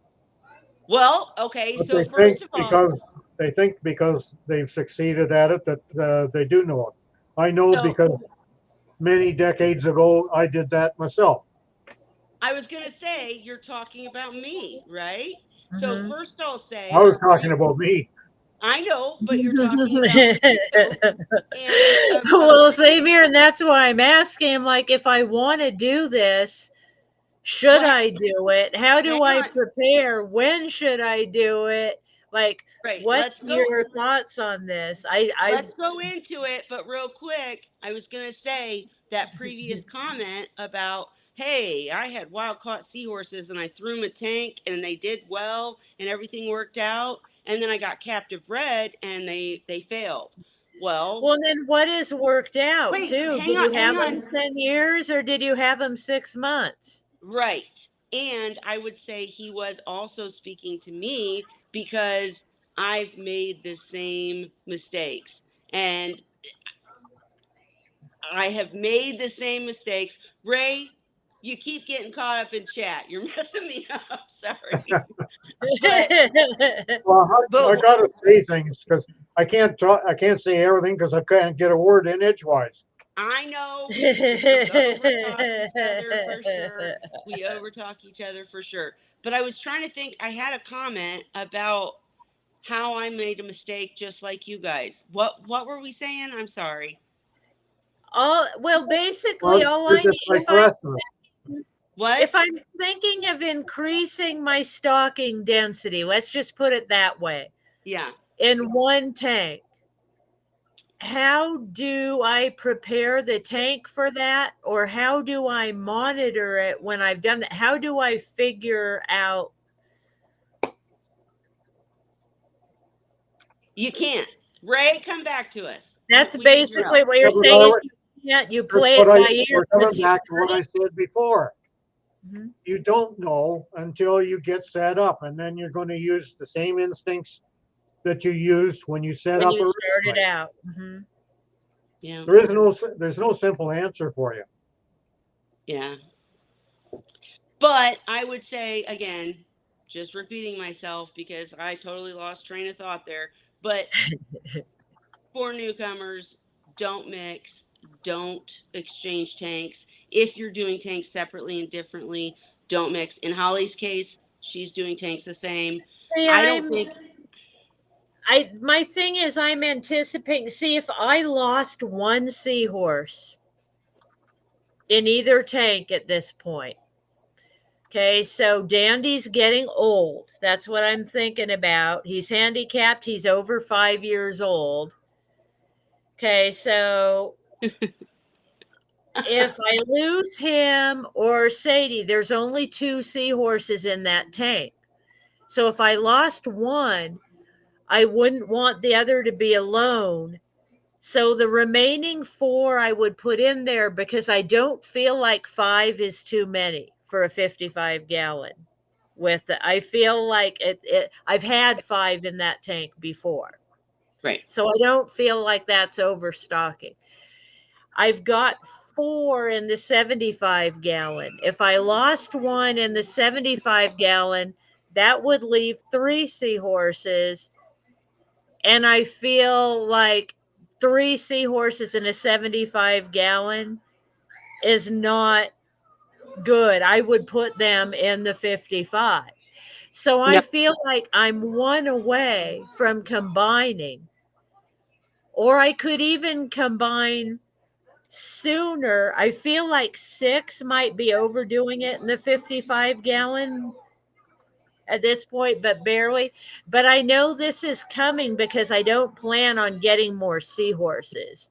So, So I'm not going to restock the 75-gallon or add more, so but I first of want to all, be prepared for that situation. I want to think, well, should I have more biomedia? Should I combine more biomedia? Or, how do I prepare for this okay, so situation? so we've been dancing around this because we keep getting distracted by chat. I will put your comment up, Cora Works. I saw it. Keep distracting me for sure.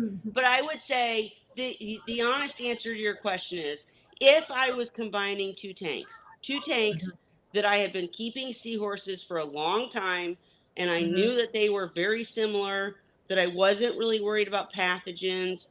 They didn't have different things in the tank. The first thing that I would do is I would pick the best equipment.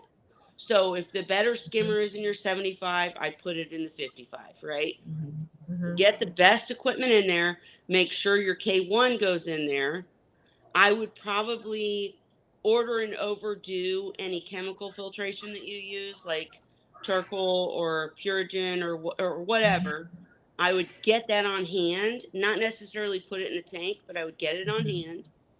When I did the exchange and put them over into the new tank, I'd do a massive water change. I'd start doing larger water changes, as Ray has talked about, and mhm, then I would monitor. So what Ray has kept saying is there's no equation. You can't mhm. say, "Oh, Just you have have to to do watch it. 50%." Mhm, But I would not like put your seahorses, your specific seahorses through any mhm. kind of quarantine or anything like that. Yeah. I would literally just put them over in the tank, do a massive And water see, change. that's another thing, like because I have the K1 running in the 55-gallon. Oh, good, good. I have actually more biomedia in the 55 than I do for the So, 75 because but that's my main tank.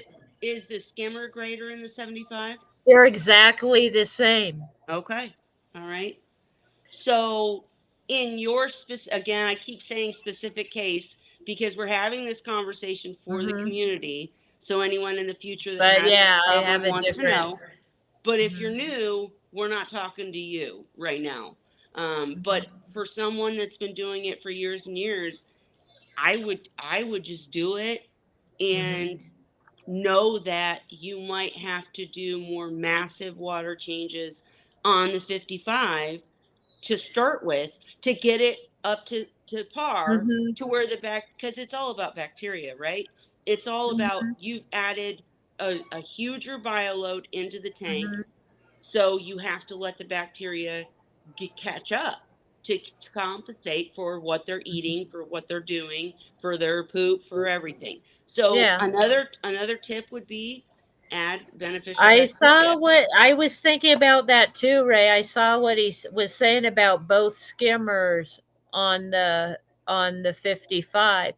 And I don't have room in the skimmers take up they're really oversized. Yeah. So they take up a lot of room in the sump. I have both my skimmers are rated for 240-gallon tanks. Yeah. I So think they're you're It was just an in case, like when you're adding in the extra seahorses, there are three extra. Doing it all at once is a fair addition to the bioload system. And the only thing I can think of is um, to add to have some extra bioload connected to the tank that you can back off on gradually and allow the system that's left to Mhm. gradually build up to To handle those pick it extra up. two. Mhm. but that wouldn't be an extra skimmer. We're talking bacteria. No, but the skimmer would handle some of the extra Bioload, organic, the I get it, but dissolved organics.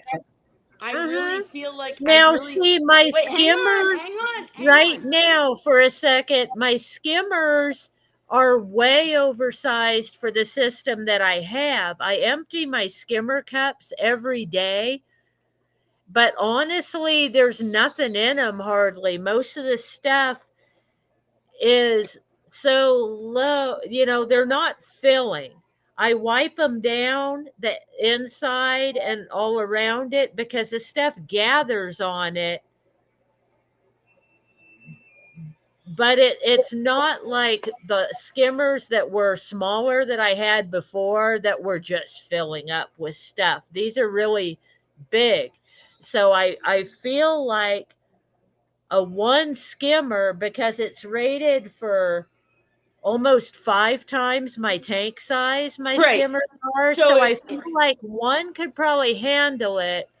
Now, Yeah. my biomedia, should I maybe throw an extra bottle of K1 in and get it cycling to get ready? Or does it not really become effective until the bio load starts building? Well, you could have that K1 in the 75 that's right. and make Mhm. sure it's all Going in. established, and then move it over when you move the others over, so that Gotcha. it would handle the extra bio load. And you can gradually cut down on what's in there until Mhm. your original K1 media is able to take care of it, because it just takes some time for it to build up. For it to No, build I the love that bacteria. answer Mhm. to I put do the too. K1 in the 75 to let it I start was becoming thinking that, established. like, And I start would another say 2 too, liter bottle full and give it. I know it takes a long time. I want to say it takes like 6 months to a year to build, unless you're uh, dosing it with ammonia. well, the other thing I would say is we're talking about prepping this 55 for more seahorses and using K1 in the 75 to get that bacteria load over to Right, to the move that 55 is K1 awesome. over because it's a smaller. But I am a an advocate to the bottle bacteria. It works for me. It's always worked for Mhm. me. It's never hurt anything. So that's another thing I would say is get some bottle bacteria, and when you add the new seahorses, dose it. Mhm. So, Mhm. all right. Did you get all your or your questions answered, Miss I Holly? got, yeah, a lot of ideas, and yeah, so I All think right. what I'll do is probably like race it, because I had that in mind too. I was thinking maybe I should start another K1 2 liter cycling in the sump for the 75-gallon right now, so it starts building up that beneficial bacteria, and then I can move it over to that other tank. Because really, I'd like to eliminate the bio balls, right? Remember, I'm using those right now, and I have a K1 2 liter bottle full of K1 in the 55-gallon sump, but I don't have one going in the 75-gallon sump. But And the it's thing is, cleaner, it takes up less space than the bio balls. I feel like it's a more effective use of space in the sump. I still think if you want the bio balls out, then just leave in the second K1 reactor that you're going to start in the 75 first. Mm-hmm. And then instead of cutting back on that, just take out a few bio balls at a time and let the system handle it. And And let it build up. your extra K1 is going to take the place of the bio balls. Mm-hmm. I like that. All right. So, I'm glad you're not chatting. sorry. I know, right? I'm as bad as you. Sorry. I'm Couldn't trying to resist. defend Zen. Sorry. Not defend. I don't need to defend, but I'm just saying Zen has a complete and utter control of the channel. So we want newcomers, we want new people, even that aren't keeping seahorses that just want to come for good conversation. We welcome everyone. Won't mention names, but we welcome everyone. But Zen has complete control over making sure that we don't have anybody. We've had, just to explain, we've had people come in here and start saying awful stuff. And when we tried to let people in live, they said awful stuff. So complete trust in Zen. Complete And trust in thankfully, Zen. I That's missed it. it because I was Yeah. chatting with you guys live. Right. So Right. That's what we're supposed to be doing. I'm going to I have stop paying no clue. attention to. Um, and CoralWorks, I do see your comments and they're good, but we have to move on because it's like 10:10 and we still have left to discuss the wildlife thing. So, Holly, I'm going to Mm-hmm. post, I'm going to show what we're talking about, and you tell me what we're talking about, please. if that Oh, makes I'll sense. try to. All right. So Turn why are we looking at it this on. page? Nope, wrong page. Sorry. Wrong page. All right. You got it now? Okay.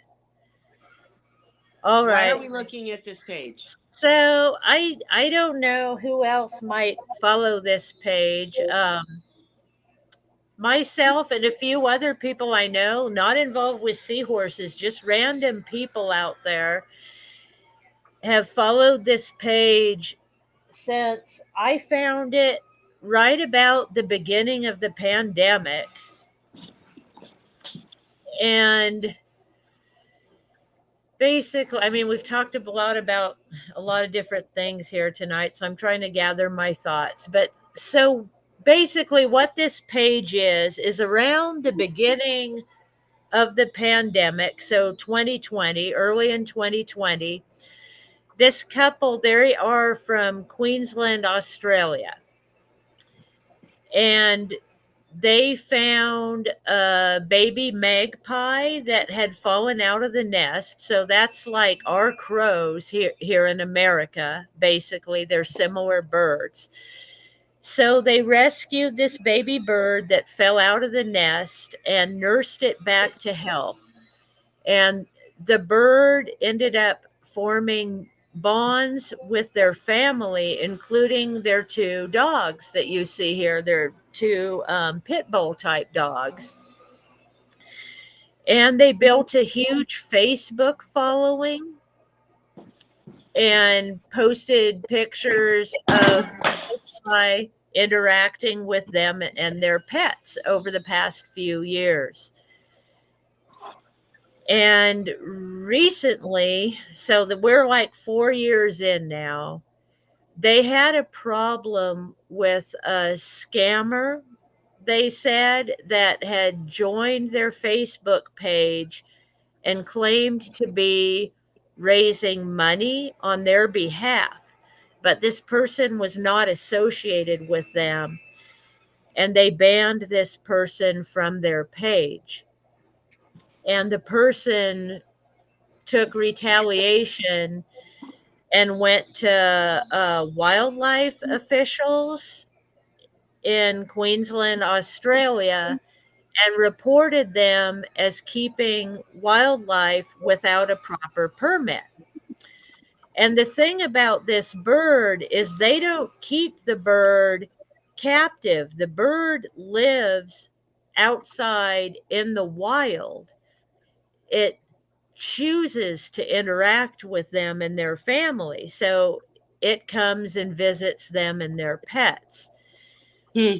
Now, they did have earlier, they moved locations and moved the bird with them because it wasn't being accepted by the magpie flock in their area. It was Yeah. being bullied. So when they moved away and bought a new house or whatever they did, they chose to bring the bird with them. And since they moved, the bird's still living outside. It's still a wild bird, but it still chooses to hang out with them and their dogs. Yeah. And the local flock began accepting this bird into the flock. And about this time, from my understanding, is when they were reported to the authorities and the bird was seized Mm. and caged. And they were told they're breaking the law by keeping this bird without a permit, even though they feel they're not keeping the bird because the bird's free to come and go on Right. its own. And the premier of Queensland, I don't understand Australian government, so I suppose that is kind of like a prime minister or our president or whatever. We need Chris Agree, Carey. yeah, exactly. Agreed with them and went to this wildlife part of the government and said we need to do whatever it takes to get them the permit that they require to be able to keep this bird and get it home to its family. So they've been on a lot of talk shows like Today and different Australian talk shows, and there's been petitions out there for people to sign to say, "Hey, we feel like there should be an exception. The bird needs to be able to go back, to its Well, family." So just I mean, in my mind, there's organizations out there, they're designed to protect wildlife, advocate for wildlife, and this organization, their mission is to keep Australia's wildlife population wild and protect it. And I can understand that. I can understand that mission, but there's got to be exceptions sometimes. I mean, this bird is choosing where it wants to be and who it wants to be with. They're not really keeping the bird and confining it. right. It's free to come and go. And it But I comes can back anyway. see their point too is like what my on the other side I see this as, well, what if the bird does bond with this flock, finds a mate, and then teaches the babies to be a pet? A huge what What do you mean? there's Teaching it to there's be a a lot, pet. like if Do okay, you so mean this like bird is a male. wait. Do you mean like trust humans and trust dogs? Is that what you're saying? Okay. Yes. So is the way they're seeing this is that bird may domesticate the magpie population in this area to where they're not completely wild. I mean, there's a lot to this, I think. So do you want to give And your thoughts before we have give our thoughts? well, my thoughts are this is a rare occurrence. It's not like these people intentionally took a bird Right. from the wild to keep it captive as a pet. These things kind of just happened. Right. And their intentions were to return the bird to the wild. So And they they did. they did, and the bird forages. They taught it to forage on its own, so it does live in the wild. But they are its family, and the bird can't get away from that because that's the way it grew up. To me, not every bird's going to be in that situation. So I think in this instance, the bird needs to be back with the family because that's what he knows. That's his family. He's not. Right. And so Bonnie said he needs to be back with family. I wish Cheryl Mhm, was here because Cheryl mhm, is like seriously an a expert bird in birds. person. Yeah. And I mean, like, no, seriously, she's done scientific stuff. So Mhm, I'm gonna try to see if Cheryl can maybe. She's so busy, but I'm gonna see if she can come back next week maybe and mhm, talk to us more about this. Um, mhm, but I would totally agree. Like, here's the thing: there was no reason to intervene. I understand mhm. conservation. And guys, if you're here for seahorses, you're like, why are we talking about birds? But no, Right. it's But it about the all bigger kind of ties picture. together. Mhm. It's about the bigger picture about why captive breeding is working for us in the seahorse community. And in this case, they're not even trying to captive breed, right? They Yeah. literally are letting this bird fly free, not caging it, totally Mhm, letting it go, and it comes back and wants to be part of their family. Who mhm, is the government to intervene in that? mhm. I don't. Ray, do you have Yeah. thoughts? Well, I'm not getting in on either side of it. I think the, the regulations are out there. It's like anything else. You have to make regulations for the majority of the people, and it's pretty hard when you set into regulations like that to make exceptions. Mm-hmm. And then if you do make an exception at some point in the time, then everybody and their brother is going to be trying to make Yeah. exceptions. So Well, where do you draw the line? where you made a good point, Holly. And That that's what I think too. I mean, I think they're afraid. Okay, so is now this everybody sees what a cool friend pet this bird has become. Now is everybody going to go out and catch well, and magpies not just that. If this magpie teaches like I was its saying, teaches its kids young? to trust dogs, that's not going to be a good thing in most cases. Like, this is obviously a family, but Mm-hmm. where is the line drawn? You have to, you don't want to hurt this particular magpie just because it's part of a human and dog family, but Mm-hmm. then, how does that affect the You, rest of them? I don't know. yeah. Mm. But I mean, like I said, it's this one. I don't see it becoming a thing, honestly. I don't think because this one bird has bonded with this family in these circumstances, I don't think everybody in Australia is going to run out and try to start catching baby Right. magpies to raise for the I just Well, no, don't no, think no. it's a big a I thing know. as they're making it.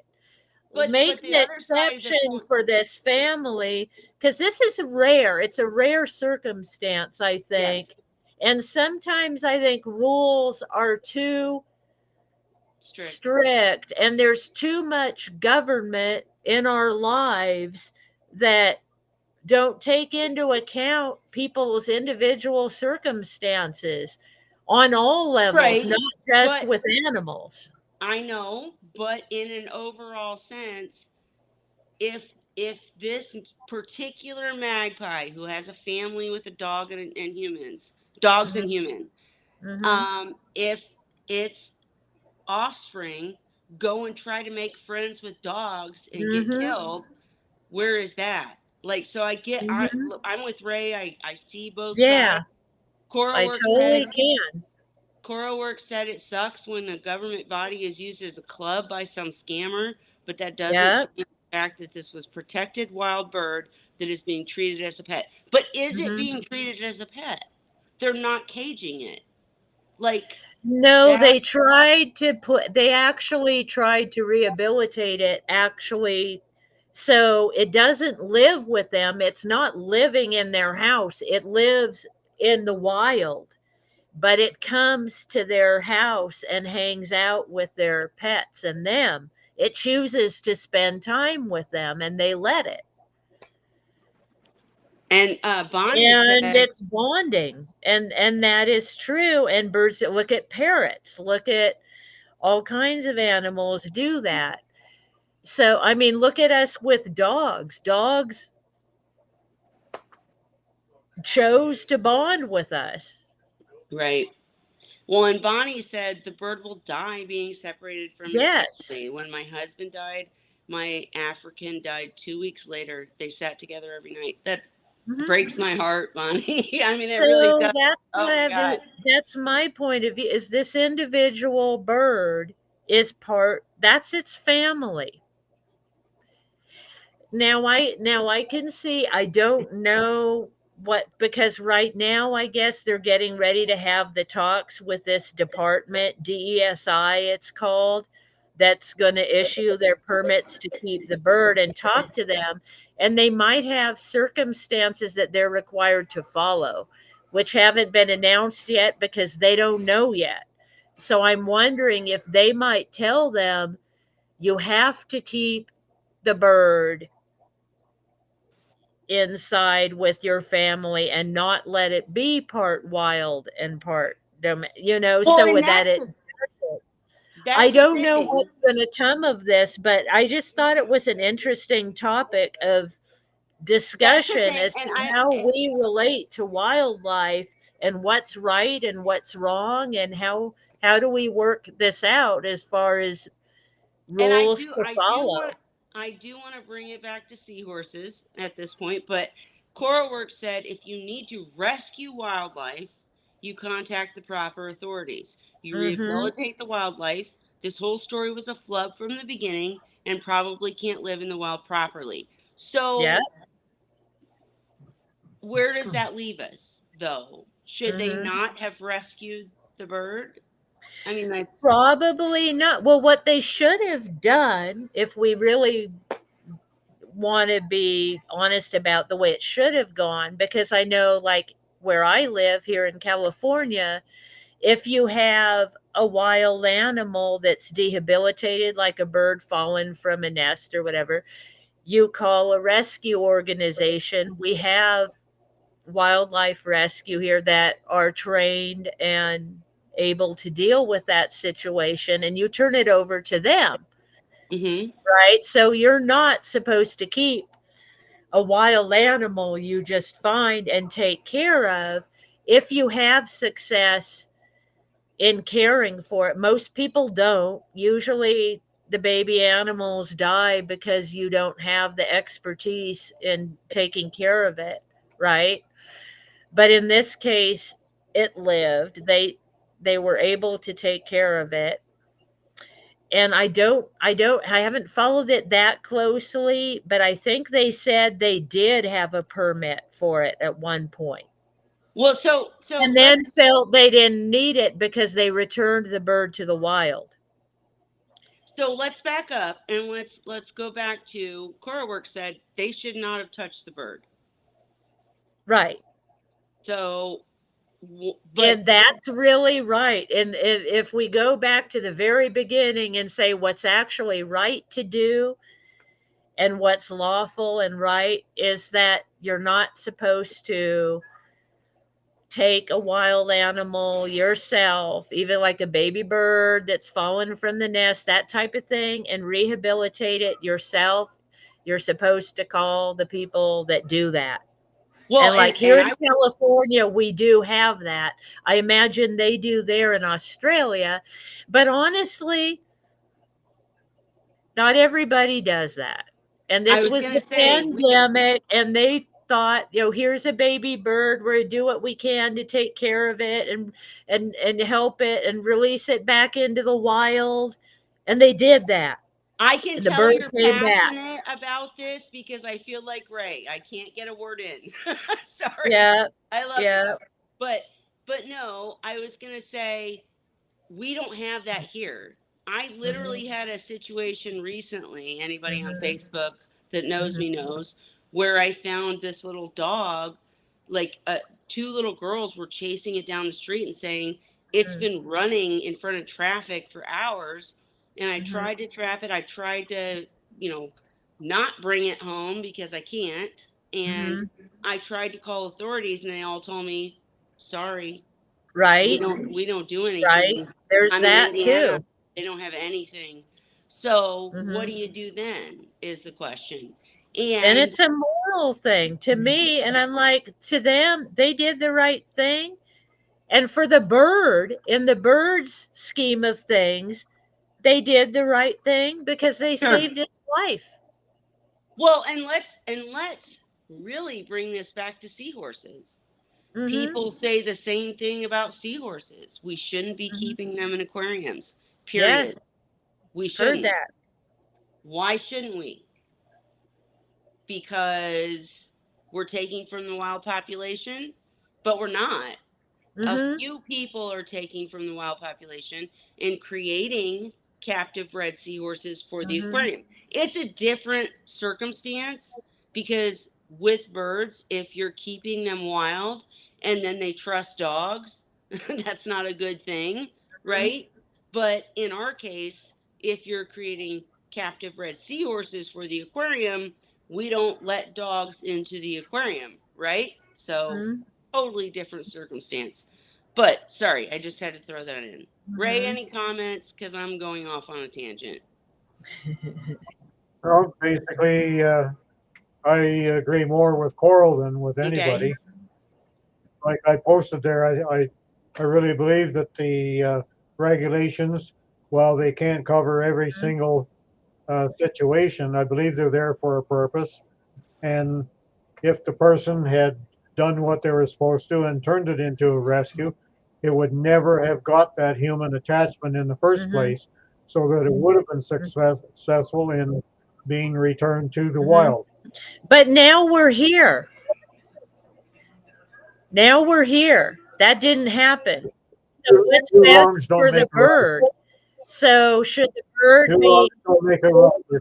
If you excuse this, somebody else is going to do the same damn thing. but should the bird be euthanized? Should the bird be caged now because of what happened?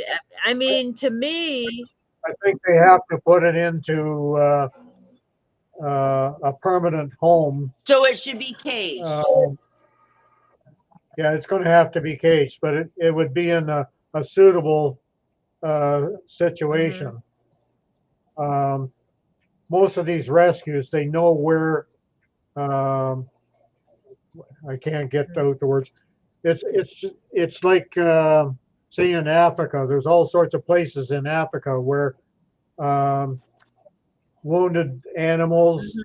uh, can be moved to live out the rest of their life because they're not going to succeed in the wild anymore, but they will live on these reserves that are specially looked after for them. Well, the same thing here we have in excuse me, we have in here in Canada, so I expect you have it there in the States, that there are all sorts of organizations for all different kinds Mhm. of life forms that look after ones that can't be Mhm. returned to the Well, we wild have again. them here, but what I'm saying is don't return the bird to the wild, return it to its family Well, no, and I and have a let it live I out wait, its no, hang on, life hang and on. let I them wait, keep wait, it. no, hang on. I have a deep. no. Hang Then you're on, encouraging someone else to do the hang same on. thing. I have a Mhm, deeper question. Do you not think that that's where we're going, where mhm. animal life and humans end up coinciding and you know living together in a way more than oh they're wild? Yes.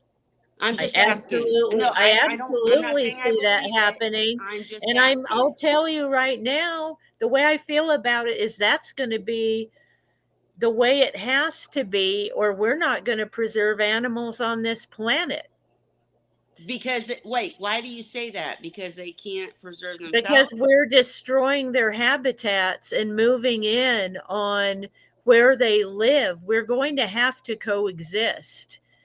And as we become more blended, like where I live in the woods, right? Okay. But wildfires have driven wildlife into our neighborhoods, into our domain, and they're suffering for that, but they have nowhere else to go. So you're saying the answer is So to I say we need to coexist as species. And I think there's going to be, and there has to be, more blending of humanity and wildlife to preserve species on this planet. Like, for instance, it'll come to the seahorses. If us captive breeders and people who keep seahorses don't look out after them and keep them, their habitats are disappearing. There they could may be a time when we don't have certain species of seahorses unless people learn about them and learn how to keep them and take care of them. totally agree with that statement, but I would say seahorses are ancient. I mean, there's legends about them. They've existed throughout. And Yeah. I think that many scientific communities don't give them enough credit that they Hmm. have adapted to certain environments and they have adapted to our homes, right? And They they can will, and adapt. they'll continue. I mean, they can live with our things going on. Like there's pictures I've seen. Like, have you seen the picture of the seahorse swimming with a Q-tip in its tail?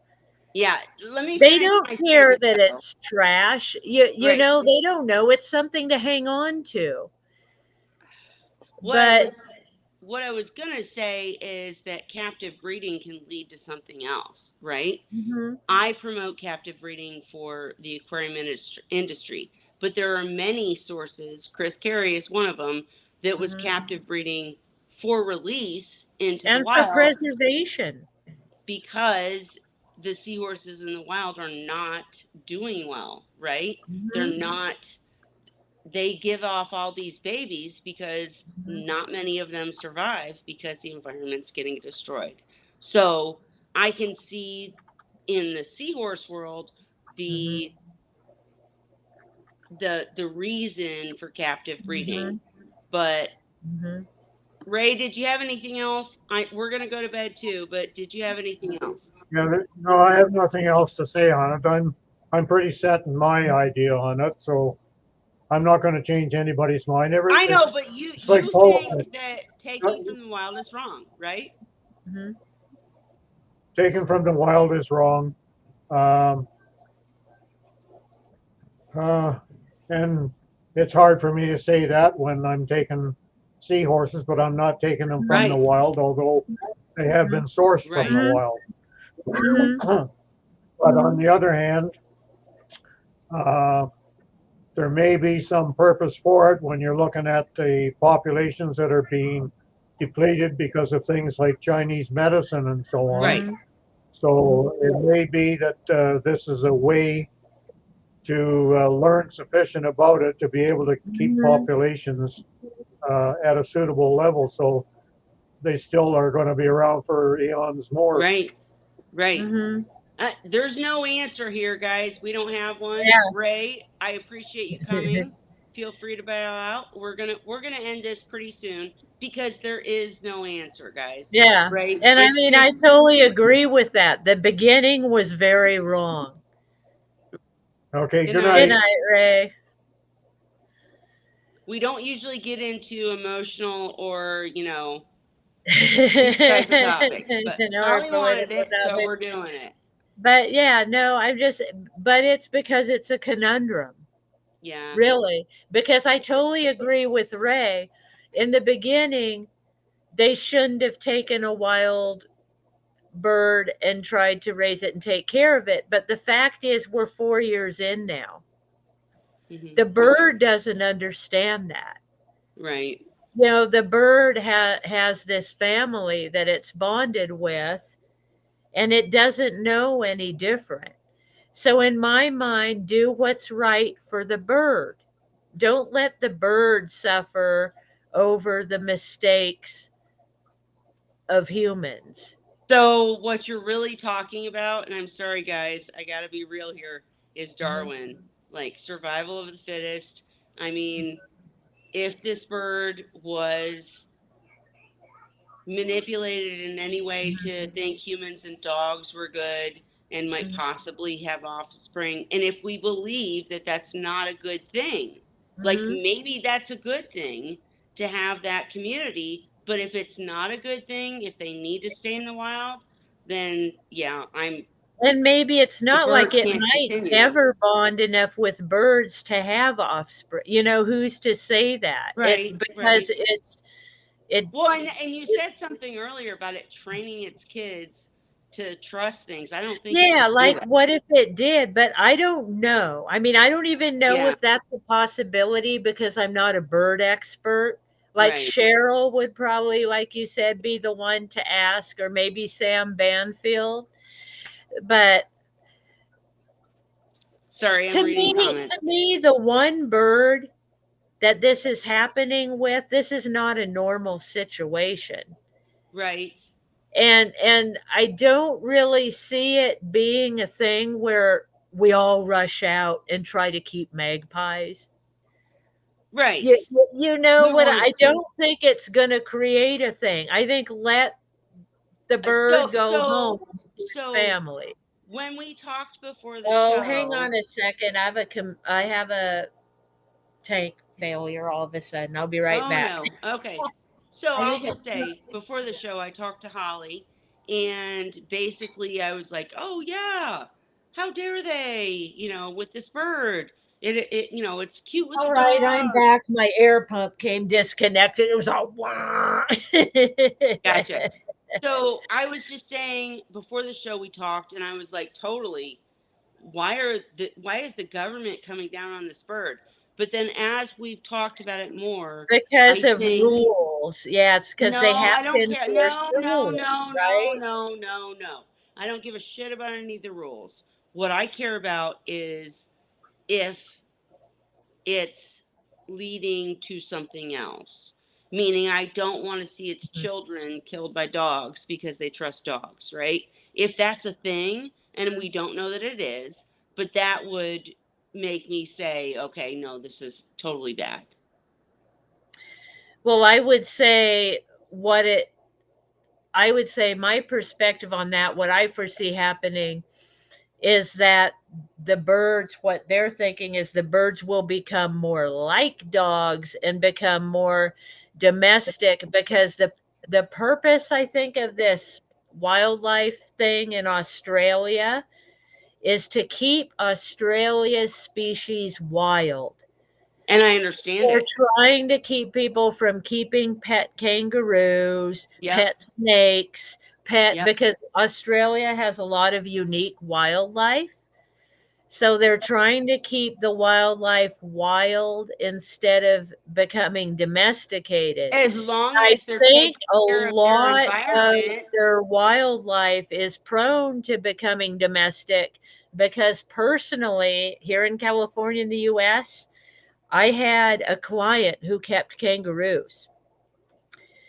I've known people that kept exotic birds, exotic snakes, exotic a lot Not of to the rush you, but we got to get, go ahead. yeah, but a lot of the animals in Australia are they get along well with humans. They're easy to keep. And is that wrong? That's the real question. We'll And come that back to it next yeah. week for sure. But is that, I mean, like, that is the Mhm. question. Is it Yeah. wrong? Is it right? If their environment's being, obliterated, is it right for us all to share in the Mhm. human experience with these pets? I don't know. I don't have uh, comment yet. I got to research this before I comment further. But Cora Work said magpies are extremely territorial. And if this magpie thinks that his family is the flock mates, etc., yeah. Mhm. So Yeah. lots to this equation. We brought Mhm. it up. We want to talk about it further. We want your comments. And we want to, we're not going to come up with the answer that, solves the puzzle, but it's Yeah. fun to, Just try to talk presenting about. it. Yeah, exactly.